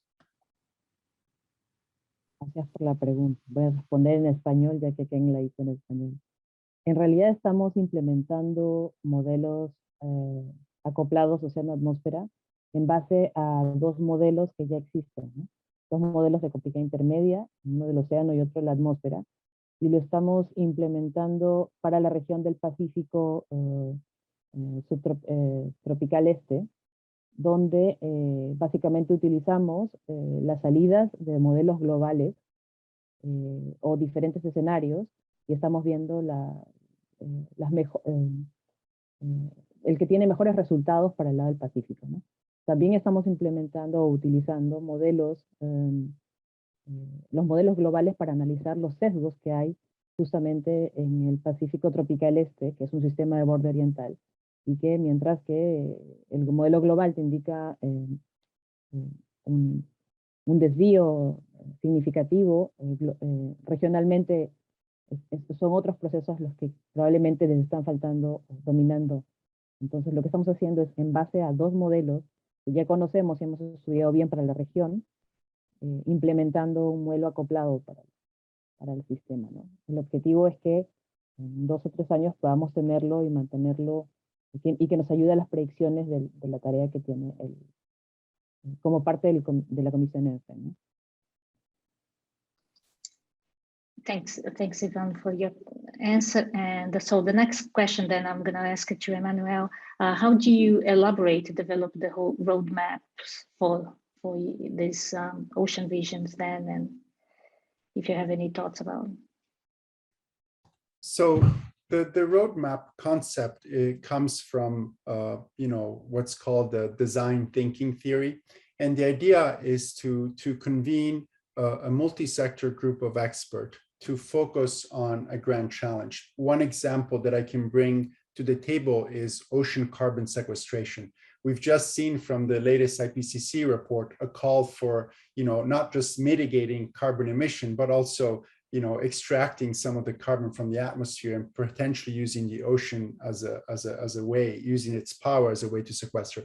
So what we did for the ocean carbon sequestration, we actually convened 3 different groups that explored, technologies that go from macroalgae cultivation to ocean alkalinization and other ones. And they put together some sort of technological solution roadmaps to say, if we wanted to implement, for example, sequestration of carbon dioxide using, for example, the growth of macroalgae in the ocean, what would that take? What are the barriers?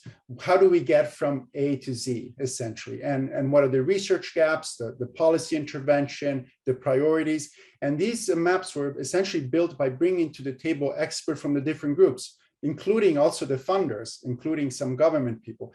And at the end, we developed, an initial draft of these roadmaps that are now being used to go and mobilize action. So if we need more research in this area, we need more advocacy in this other area, and so forth. And so this becomes sort of a shared kind of plan between a multi-sector group to sort of say, how do we go from just knowledge and ideas to actually implement action? I hope this makes sense and provides you sort of with the flavor of what we mean by co-designing these roadmaps. And Gracias. Can I just make a comment? Because I guess it's a discussion. Did you guys hear me, or was I on mute the whole time? No, you just in a very, we heard it. You're just in a. We would have told you though. But Emmanuel, so the thing is that there is, for instance, an example of what you just said, right? That there are in communities that being done some projects of repopulating with microalgae to sequestration, but it has been done wrongly, because sometimes the research is not there for the locals, but also the local, but what I want to say is that the local knowledge is not taken in consideration. The locals actually knew that that species of algae wouldn't work there, but that wasn't taken in consideration, and was very heavy top down, this process. So do you have any strategy to involve the local community, not just the decision maker politicians, but this local knowledge? So the approach of GEOS, and also what we've been doing with these ocean vision roadmaps, has been very bottom up. So for example, at the end of these roadmaps, there were a series of pilot projects that were envisioned to sort of test some of these technology and so forth.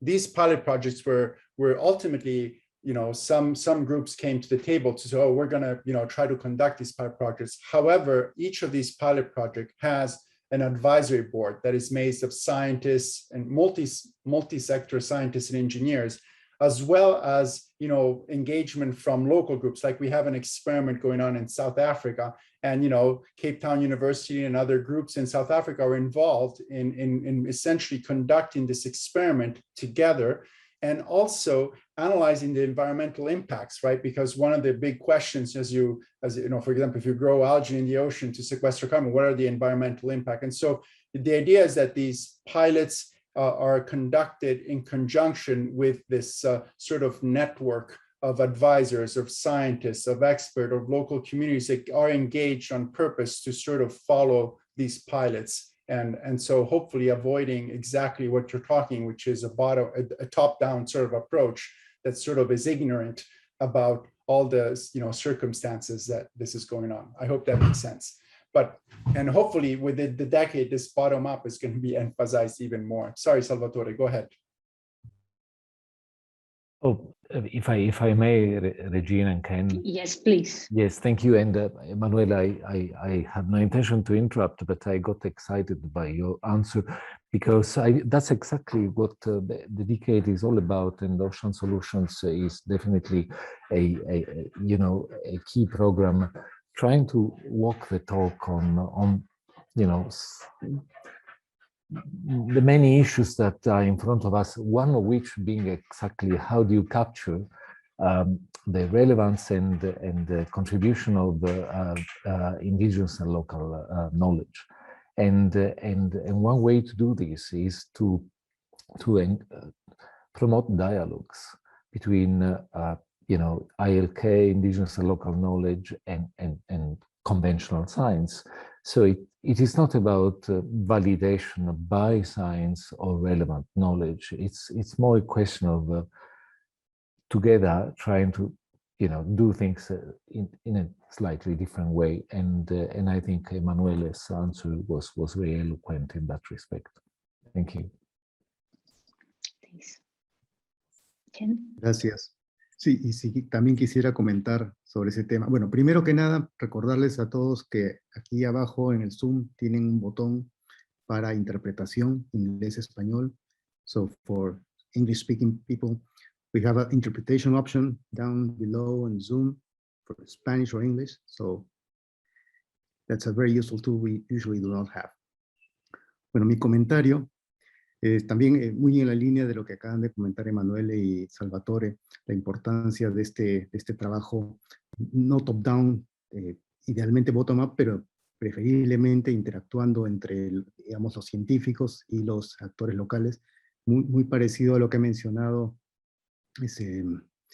fue ayer, creo que justamente Regina, sobre el My Climate Risk, esa interacción local, esa necesidad de trabajar en un problema conjunto, creo que es muy parecido a lo que estaba comentando Manuel, y también es el enfoque que tiene que implementar el RIfS, el Regional Information for Society. Entonces creo que lo que estamos discutiendo acá va muy en la línea de lo que intenta implementar el Wcrp en los próximos años. Bueno, ese era mi comentario, y ahora quisiera... Sí, Regina? No, so exactly. Okay, you go ahead to the next question then, I think. Ok. Bueno, entonces una siguiente pregunta para Ivonne. Dice, hablas de modelos en plural.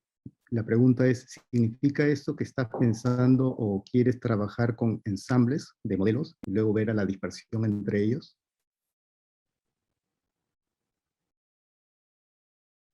Bueno, como lo comenté hace un momento, en realidad ahora utilizamos un modelo regional donde estamos utilizando diferentes condiciones de borde, porque ese modelo regional necesita información en las fronteras, para evaluar el resultado de la simulación, ¿no? Y ver es el que mejora. Entonces, una de las opciones es justamente utilizar los diferentes modelos que se tienen a nivel global y alimentar este modelo acoplado para ver cómo esta deriva, cuáles son los resultados que se tienen y quizás hacer un ensamble. Pero eso, digamos, sería un paso adicional. Ahora mismo estamos ajustando toda la parte técnica y sacando el resultado inicial para ver de cómo el modelo se comporta del hoy hacia atrás, para luego ver del hoy hacia el futuro, ¿no?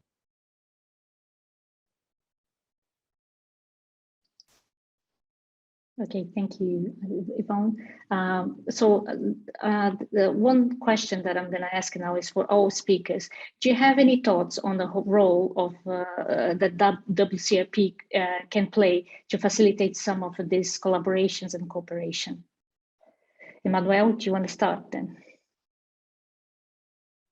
Yes, no, absolutely. I think, it would be terrific to have a set of workshop or less and invite many colleagues and institutions around South America to share their work and their vision in the area of ocean solutions. Just so to get an idea of the landscape over South America, of who's doing what and what are the interests, and then use that to sort of develop a white paper to identify what is perhaps some shared visions that we may have, joint action, that there's a lot of traction per se in South America, and then bring this document, maybe to one of these UN programs like GEOS or others, and try to implement that action, leveraging also the international platforms and other international partners.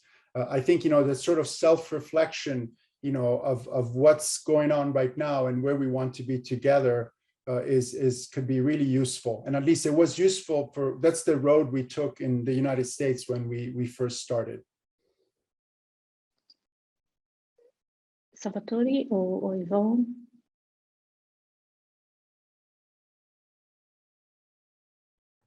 Yvonne, go ahead. I'll speak after you. Gracias. Bueno, definitivamente hay que sentar a todos los actores. La comunidad científica en Sudamérica me atrevo a decir, es bastante pequeña, y dentro de esa comunidad es poco los que salimos a mostrar el trabajo que hacemos, porque este tipo de reuniones son pocas al final, ¿no? Yo creo que sería importante, como nos dijo Emmanuel, establecer reuniones para poder ver cuáles los avances que se tienen y los tipos de colaboraciones que se están teniendo, ¿no? O sea, tratamos de, yo diría a nivel nacional, hacemos nuestros esfuerzos para tratar de integrarnos como red, y a nivel Sudamérica al menos, es solamente los contactos a nivel de investigación, y a veces a nivel gubernamental estamos un poco desconectados, ¿no? Entonces hacer este tipo de reuniones en grupos quizás con diferentes grupos sería interesante, ¿no? Lo otro punto que creo que el Wcrp puede seguir contribuyendo es justamente en la implementación de estos grupos que permiten tocar temáticas en específico, ¿no? Y quizás podría ser ampliado un poco más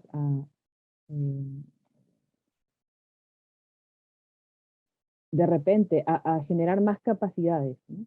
Porque la expertise, por ejemplo, a nivel de Perú no nos formamos en modelado numérico, por ejemplo, en las universidades. No hay esa formación, hay un curso aislado. Tampoco hay oceanógrafos, por ejemplo, formados en universidades peruanas, en el caso de Perú. Entonces, estos comités internacionales lo que permiten es hacer escuelas de verano, cursos online para dar capacitaciones, pero todavía esas capacitaciones hay que, a nivel de máster o doctorado, ¿no? Entonces quizás habría que bajar el nivel a pregrado para que estos estudiantes puedan ir formándose, ¿no? ¿Qué es lo que hacemos a nivel nacional? Nosotros damos cursos de nivel libre, tratando de darles esas herramientas que es a nivel de posgrado, pero esas herramientas no las tenemos. Entonces, abrir, por ejemplo, los programas internacionales que se tienen para que a nivel Sudamérica estudiantes puedan capacitarse en temas importantes, que sean multidisciplinarios, pero sin olvidar la ciencia básica, ¿no? Entonces necesitamos estudiar procesos básicos que desconocemos, y a veces queremos hacerlo muy multidisciplinario, pero nos escapamos de la base. Entonces sería importante implementar estos programas. Y bueno, para mí es fundamental el financiamiento. Nosotros como nivel de Sudamérica, el financiamiento es muy escaso o está muy focalizado. Entonces, la repatriación de estudiantes, por ejemplo, los estudiantes que se han formado en Estados Unidos, en Europa, en otros lugares del mundo, y luego regresarlos a nuestros países, es un poco difícil porque dependemos de los fondos, y son, no sé, 500 postulandos para una sola fuente. Entonces yo diría, si se puede viabilizar fondos que permita que estudiantes regresen o que se toquen temáticas que nos contribuyan a nivel nacional. Eso sería importante, pienso. Voy a dejar la palabra a Salvador. Salvatore. Gracias, Ivonne. Personally, I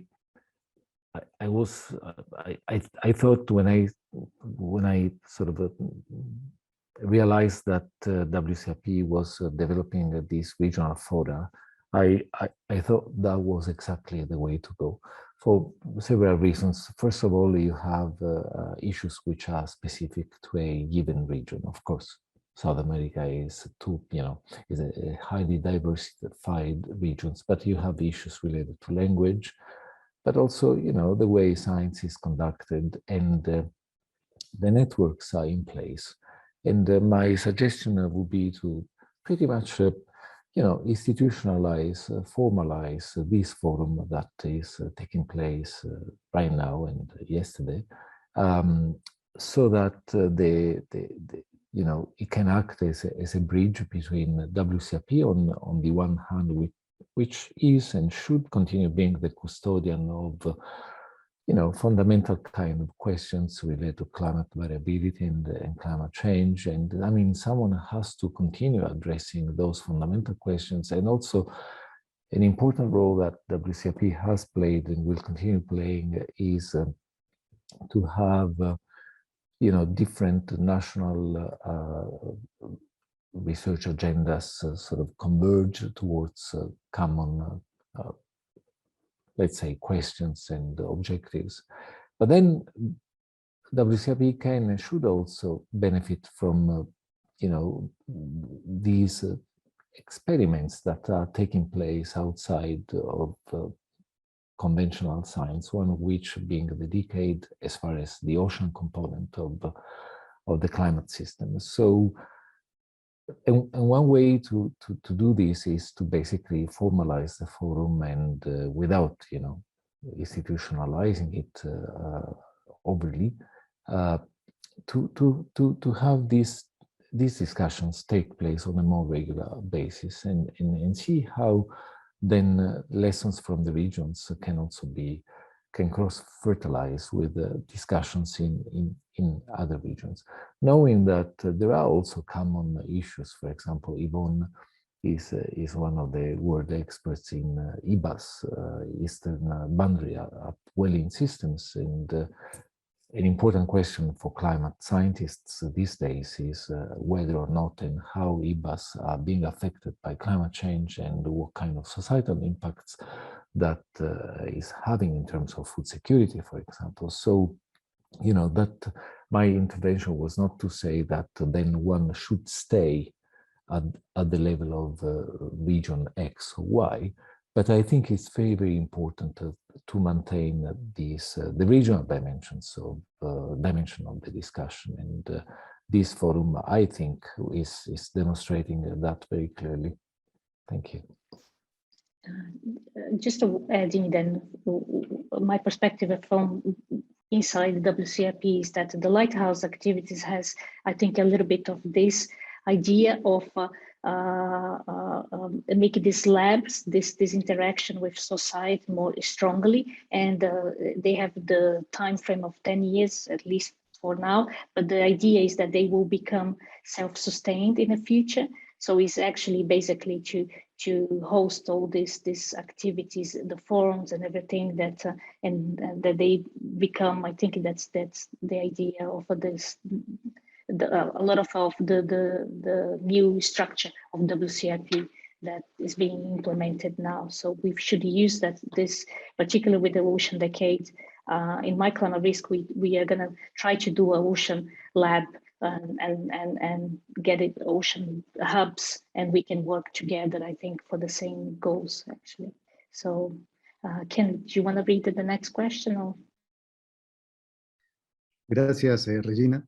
Bueno, sí, entonces la siguiente pregunta, que también sería para todos nuestros oradores, es sobre financiamiento.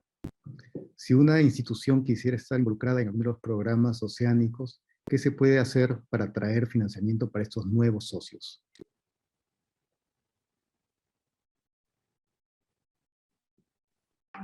And I understand that the question was directed to me. Cualquiera de los tres, o los tres. Okay. Well, perhaps I can just share my 2 cents. That is that there seems to be an interesting emerging model whereby foundations, for example, partner with the research institutions to launch programs that are going to sort of then serve larger a constituency than the science, the constituency of scientists. So there are new models for funding research, which are emerging, and in fact that is another important finding of the Global Ocean Science Report. So yeah, those are my 2 cents. Some of those models are being tested, and but some interesting lessons are emerging already in the context of the decade. I don't know if I was able to share the website of the decade as yet, but I would like to invite participants to look at some of that new kind of approach, whereby you see new players, the private sector, for example, work increasingly hand in hand with ocean scientists. And I think we should be exploring those new funding models more actively. Gracias. Emmanuel?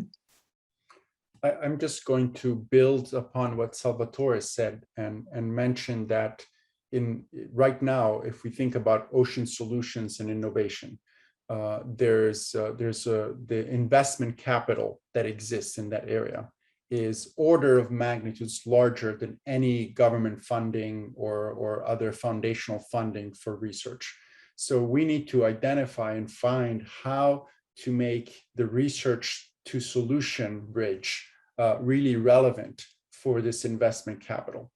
I also may say that there is, as I understand it from my latest experience in this field, a lot of this investment capital is idle because investing in ocean solutions and innovations is a risky business. And so that's a place where the scientific and engineering leaderships of research universities and colleagues like are present today can have a huge say in really corroborating and consolidating the depth and the strength of some of these solution innovations engines that we're trying to produce, if that makes sense. And so in other words, to summarize and going back to Salvatore, we have to find a way to mobilize the investment capital in translating research into solutions that essentially create an ocean solution economy of sorts, if that makes sense. And I would like to add that this is a lot of a difference, like I say, the access to this capital in US, for instance, and in a country like any country in South America. So that has to be worked too, because it's much more difficult in South America to have this. I can judge by Brazil, where I live. It's very little investment from the private sector in research. Anyways, it is risky, even worse. So we don't have that kind of capability. So this would be an interesting aspect to take in consideration and to be more inclusive in this new way of doing science too. Yeah, I definitely hear that, and I totally understand that. And all I can say is that the investment world is becoming more international, especially if we're looking at these global scale innovations. And so this is a discussion and a brainstorming that needs to happen. We need to engineer, sitting at the table, how we can make that happen. So it requires definitely some more convening and brain power and really, tackling this specific aspect as the solution. How do we actually mobilize this international capital?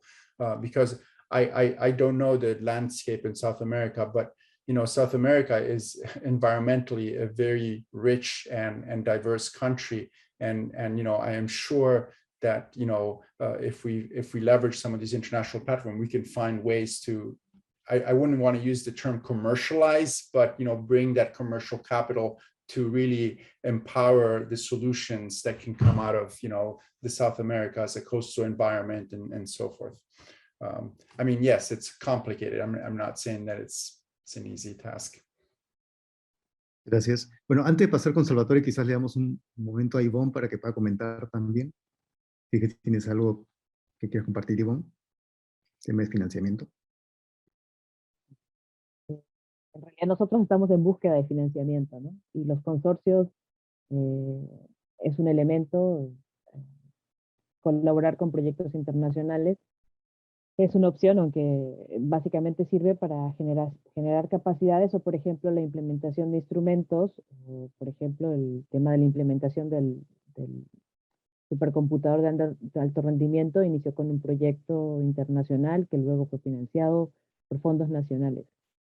Entonces, las redes en realidad internacionales que tenemos son los que nos permiten tener algún tipo de financiamiento a través de básicamente la compra de material, sea para parte computacional, como instrumentos de medición oceanográfica o la capacitación de estudiantes que pueden ser parte de doctorados, de maestrías, ¿no? Eso es nuestro fondo o esta es la estrategia que hemos utilizado.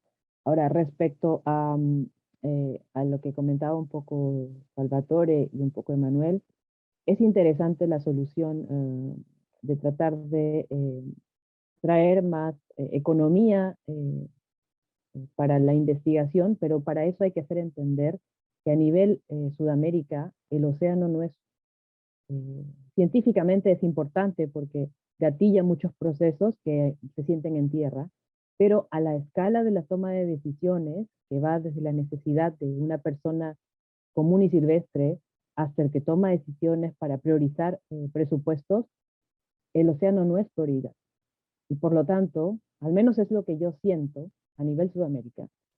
Siempre estamos tratando de solicitar fondos, pero claro, no estamos en la prioridad.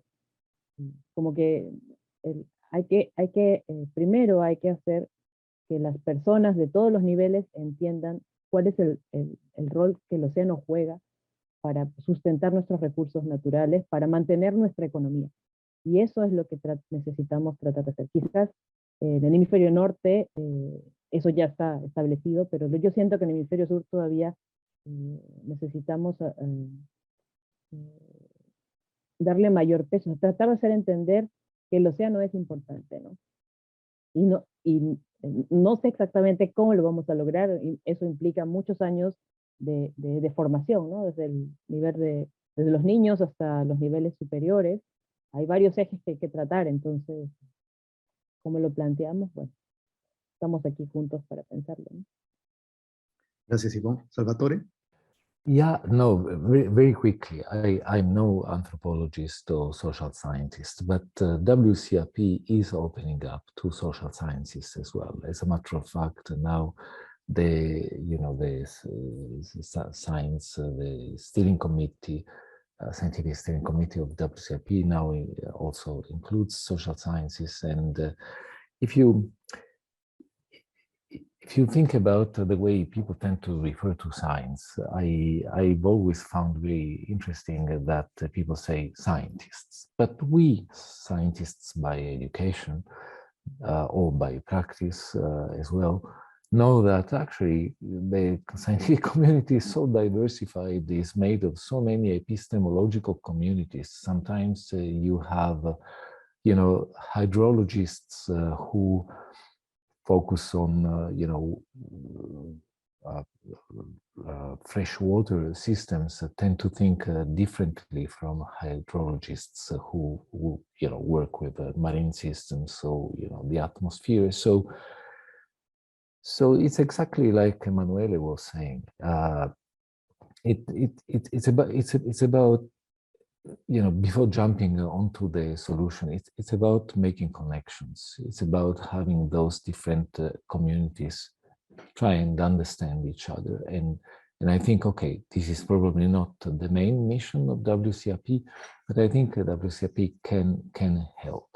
And at the end of the day, there is no reason why the private sector should not be able to, come to a common ground with scientists in understanding and recognizing the importance of the ocean as a whole, and also for the climate system. So it's a new area we are entering, perhaps also thanks to the decade, and that we must enter to make progress. And so I think the forum is also an opportunity for WCRP to think about where WCRP wants to go in different regions, but also as a whole. And if indeed it intends to and can help in that respect as well, in really promoting dialogues between different constituencies that have different aspirations, different expectations, different value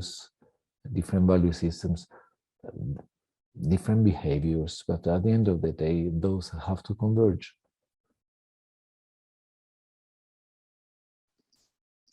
Thank you, Salvatore. I think we don't have any more time. Is that correct, Ken? I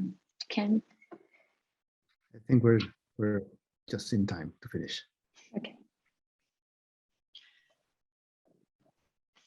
Yes, that's right, Ken and Regina. We have reached the end of that session, so I will take over the video and microphone. But before we move to the next session, two things. Firstly, I really want to thank, firstly, Regina and Ken. It is very hard to do a discussion virtually. You managed it brilliantly well, and that was also helped because of our three fantastic speakers, Yvonne, Emmanuel and Salvatore. So thank you all so very much for helping us actually have a conversation and a discussion that was engaging and stimulating. And thanks to Boris, who organized the content of it. It was really good. As I said, they're hard to do, and I'm delighted to see that we were able to achieve it. And also the effort that you've all gone to make this as accessible as possible. And thanks to our translators, who I feel like must be working very hard at the moment, but it's just been great. Okay, I'm now going to share my screen because I want to get to the final session. So let's just do that now. And I want to remind you, as I'm doing this, that Survey 3, which is the one that we let you have access to overnight, is open now. So please, it will be open after this forum ends and probably for the next few hours. So if you haven't had a chance to put anything in, please do that. It will be open for you to do that. But I want to actually get through all of that. Because we are now going to move to the final session, as I said. And what I'd like to start with, if it's okay with Detlef, is actually to share with you the very preliminary results from some of our surveys yesterday and overnight. So the first slide here is actually what you've already seen. Yep, so just a reminder that Survey 3 is open. This is from the first Slido surveys yesterday, which is, we asked, have you heard of the WCRP and what do you think of our goals? So most of you are aware of the WCRP. So we're speaking to an audience who've got quite good familiarity with the program.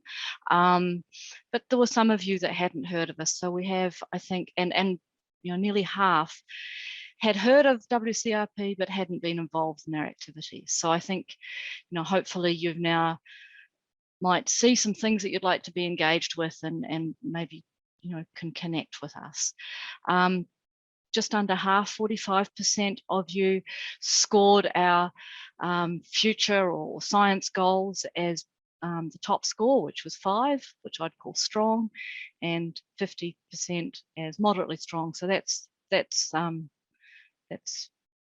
good feedback to us. In terms of the Lighthouse activities, 42% of you said that they were addressing critical science questions, but over half of you said you need to know more.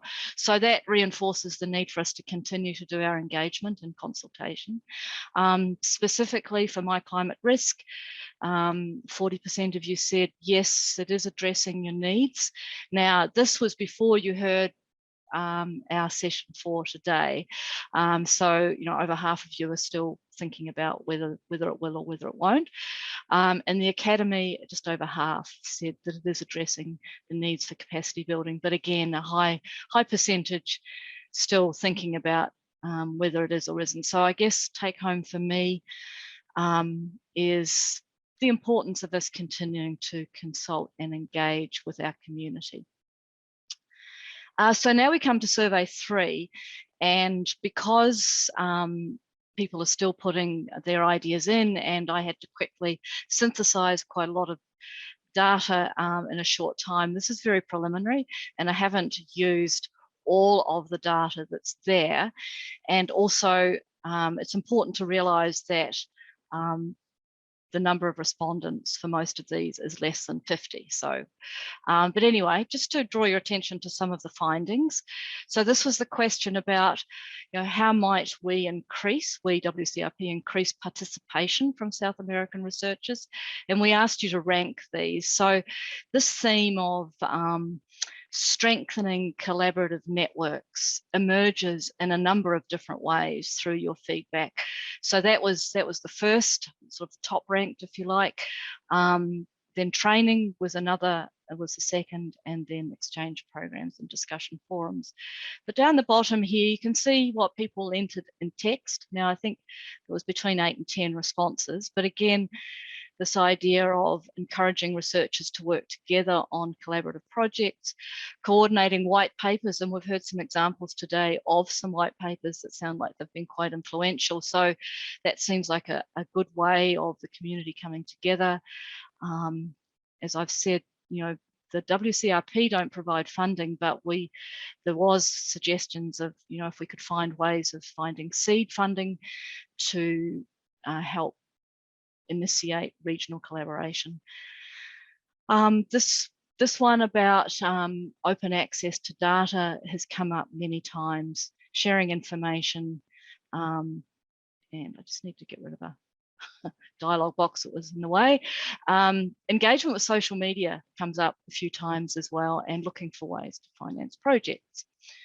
So that's some interesting feedback to us there, but I think collaboration, capacity building, sharing information has come up there as being important. Sorry, I just wake my computer up. There we go.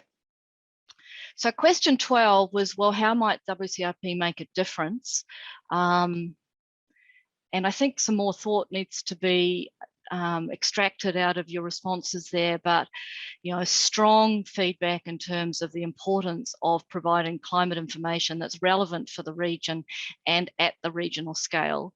Again, training has come up, and again, coordination. And you know, picking up on this new goal that Wcrp has about building the bridges to the users of our science. So that's that was that question. Question 13 was an open text question. It said, identify areas where Wcrp can make a difference to climate research. Now, there were just 17 respondents, so we have to sort of take this with some caveats, of course. And what I did was I took the text answers and tried to synthesize them in a meaningful way. So this is an interpretation, and the text answers sort of came into 5 categories: the importance of climate modeling and the need to help scientists in the region, you know, help them access high performance computing resources and training in their use. Now, what we, the Wcrp, can do there, I'm not sure, but I think that's important feedback. For funding, while we don't provide funding, maybe we can provide a facilitation role between researchers and research agencies, and that point about seed funding came up again. Training, everything from basic education through to training university lecturers through to professionals in the sectors that are using climate information and doing monitoring and forecasting. So I think that's, you know, the WCRP Academy will be interested.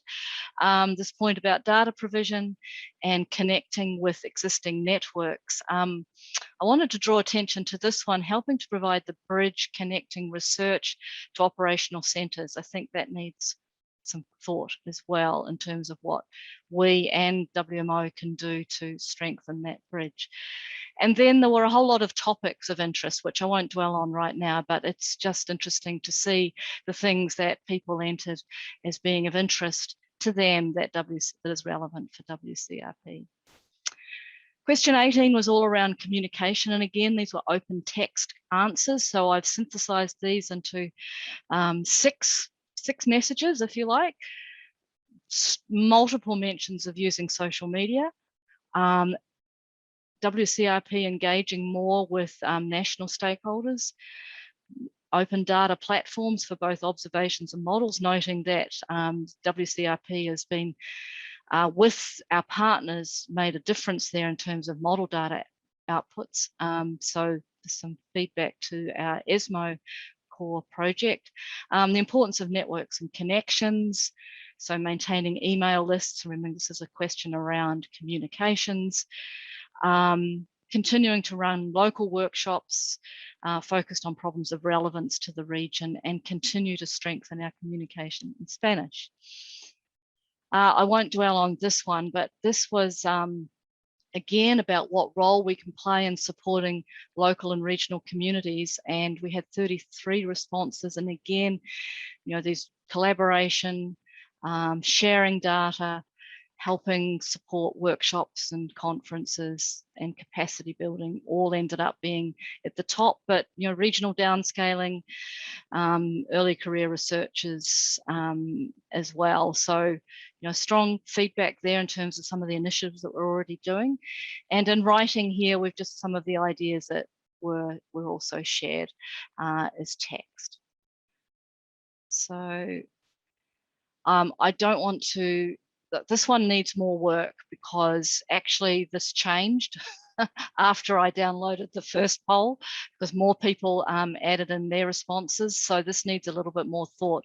But this is something that we'll share with the Academy because this is a question that they asked for, which is what are the important climate process-based training areas. So when we get all the results in for that, I think that's going to be really interesting. And I was interested to see observations come up as being important along with model development. So I think there's some important feedback to us there. And now this is the last one, or the second to last. We had question 11, which was meant to come up as a word cloud. What topics would you like to be included for another forum? The word cloud didn't work.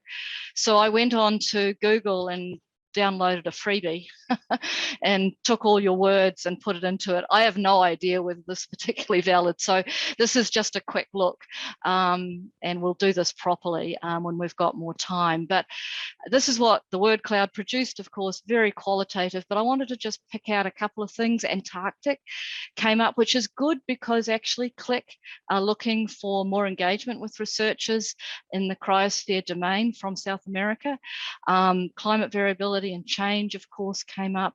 The hydroclimate, hydrology sector came up, and downscaling. So that sort of reinforces some of the things that we already said. And the last one, we didn't ask for this, but Slido gave us a sentiment cloud. We don't really know how it's done this, but there we are. And I've just lost all your videos, so I'm hoping you can still hear me. There we go, you're back again. So climate risk right at the center, and a few of our speakers' names and the importance of regional climate models. I'm not quite sure what to make with that, but we thought we'd share it with you anyway. So I'm going to, this is pretty much the last slide, but I want to now give, I'll talk to this and just then give Detlef a chance to share with us any reflections or comments that he would like to. But the point of this slide is I showed it yesterday, but I really wanted to bring it up again today because you've heard a whole lot more about what we do, and we want to make sure that you know how to connect with us. And also because I made a slight error yesterday, I here had a registration for another kind of mailing list, and actually we're not using that anymore. Instead, we would ask you to, if you're interested, to register for our newsletter, either at that link there or at this one here. So here's the different ways that you can connect with us, and I'll just leave that up. And now I'll invite Detlef to share any closing thoughts from his perspective.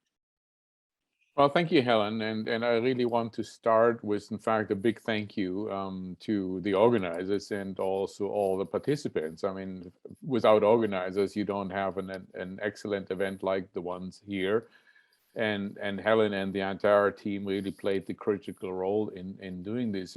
But without actually listeners, and we had up to 240 people online yesterday. Of course, the research forum isn't what it was. And so this, first of all, a big thank you to everybody involved online and in the preparation. So looking actually at your cloud, the latest one from Slido, there was Wcrp, there was climate risk, there's also Regina. Regina leading with TED, and I have seen TED online today for one of our Lighthouse activities. Also a big thank you, and apparently quite popular.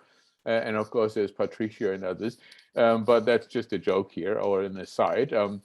Coming back to the discussion, what I really found interesting is the communication, of course, the presentations.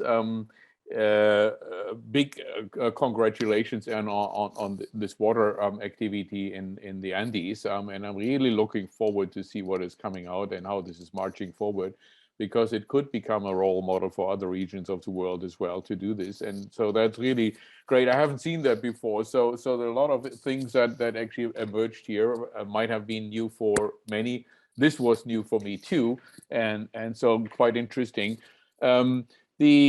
I think the overall message that I take with me is, in fact, from the answers, I have seen discussions before, not in the research forum, but in general, after 40 years of Wcrp, why do you still need Wcrp? I mean, we could have received that question, and it wasn't there. And in fact, I heard a lot of interest in the new Wcrp.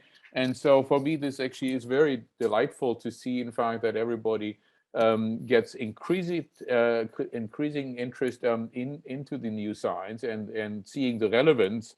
Also in the Slido answers, very helpful. But I would like to take a half full, half empty perspective here and maybe come to the half empty. I mean, the answers were positive, Helen, definitely, but there's room for improvement. And I think we really should take this from this research forum and the others to really take the encouragement, but also the comments to connect better, to use suggestions for improving our science plans, but also the activities to better connect. And that apparently reaches from science questions, but also to the funding. And I do want to say that, or repeat what Helen said, we are not a funding agencies, but we do have very good connections to funding agencies. And in some parts of the world that is actually being used already quite successfully. And in other parts of the world, we have to work on this. And South America might be one of the places where we better need to connect to the local authorities to, in fact, put in resources in questions that we believe are of great relevance for South America, and maybe we can expand on this. The academy, we have talked about capacity building, but to some extent, the academy is really also there for connecting to stakeholders. And if we actually take national authorities as stakeholders, I think the academy might play a role here as well and help us, in fact, connecting to the stakeholders in the various different worlds, parts of the world, and do this. In that sense, I think the academy can actually become quite important also for South America, for capacity building, but also for making these links to stakeholders that we haven't thought about. Helen, your comment on the Antarctic, definitely true. South America has the most beautiful cryospheric part of the world where I unfortunately never happened to go, but the Patagonian region is the biggest cryospheric part out of the Antarctic, probably, of the world. that requires a lot of attention, and we should not forget this. I mean, South America can actually jump in here, right, in the interaction with CLIC and Wcrp, the Andes as well. I mean, the Andes are very high, very dry, but yet, I mean, there's a cryospheric part, and this should be played. I mean, this should be actually explored and maybe used more. I found that discussion, the roundtable discussion, very interesting. Looking at the title, sort of the connections between Wcrp futures and the UN decade. Helen in particular started with a very nice presentation of the existing connections. But we should not forget, I mean, the connections are there, the connections are being played, and the connections are have really great opportunities right now. And I would like to use this to, in fact, maybe Salvatore want to speak to this as well. The UN decade was kicked off this year. And in fact, over the next probably 12 months, it will be continued to kick off with so-called laboratories addressing the outcomes of the UN decade. And I would like to use this opportunity to mention to you that the next laboratory is almost ready to start. It will be September 15 through 17, dedicated to the topic of the predicted ocean. So a lot of what Emmanuel talked about is not exactly the predicted ocean, but it's related. It's also clean ocean and many other things. But so we will start on September 15 with the core event of this laboratory, and then we will have more than 30 presentations going around the world for 48 hours and closing the entire event with the summary after these 48 hours. And so whoever is interested in or has interest, I welcome you to register and participate in this laboratory on the predicted ocean, which to some extent is related also to discussion here. And so, yeah, again, I really welcome this very positive discussion. It's very important for us to evolve Wcrp, the way we deal with the communities, the way we train communities. And I do hope that this event was also a very nice starting point for the younger generation to get interested and, in fact, to get involved. And we are really, you see it from the color of my hair, we really need the next generation to come in and push the climate science forward when the older generation fades out, and that's very soon. Thank you. Over to you, Helen. Thank you very much, Detlef. And I really echo much of what you've said, especially about the message to us for the need to continue our engagement and so on that you commented on earlier. In fact, one of the things that I forgot to say when I was going through some of the results is you might be wondering, the audience might be wondering what we're going to do with all this information.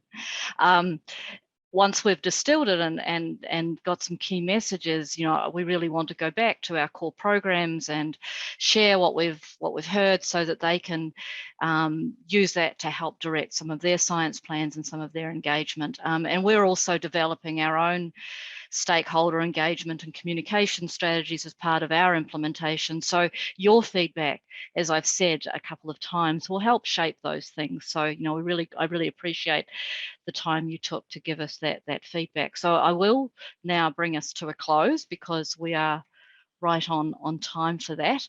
So just got the very last slide, which is really just to say farewell and thank you. And while we're thanking people, I just wanted to first of all thank all of our audience. I think we've still got 100 people online, so that's pretty good over 2 days. So thanks again for all of your participation and involvement. Couldn't have a forum without you. Big thank you to all of our speakers and chairs and the people doing the organisation. Just to let you know that the video of this recording of yesterday and today will be available on our website sometime next week, hopefully early next week, if you want to listen to any of it or share it with any of your friends who couldn't come here today. And so thank you, and I hope we meet again soon in another forum, maybe focused on a topic of interest or several topics of interest in your region, in your area of science. Thanks for your time, and I hope you have a nice day. Bye-bye.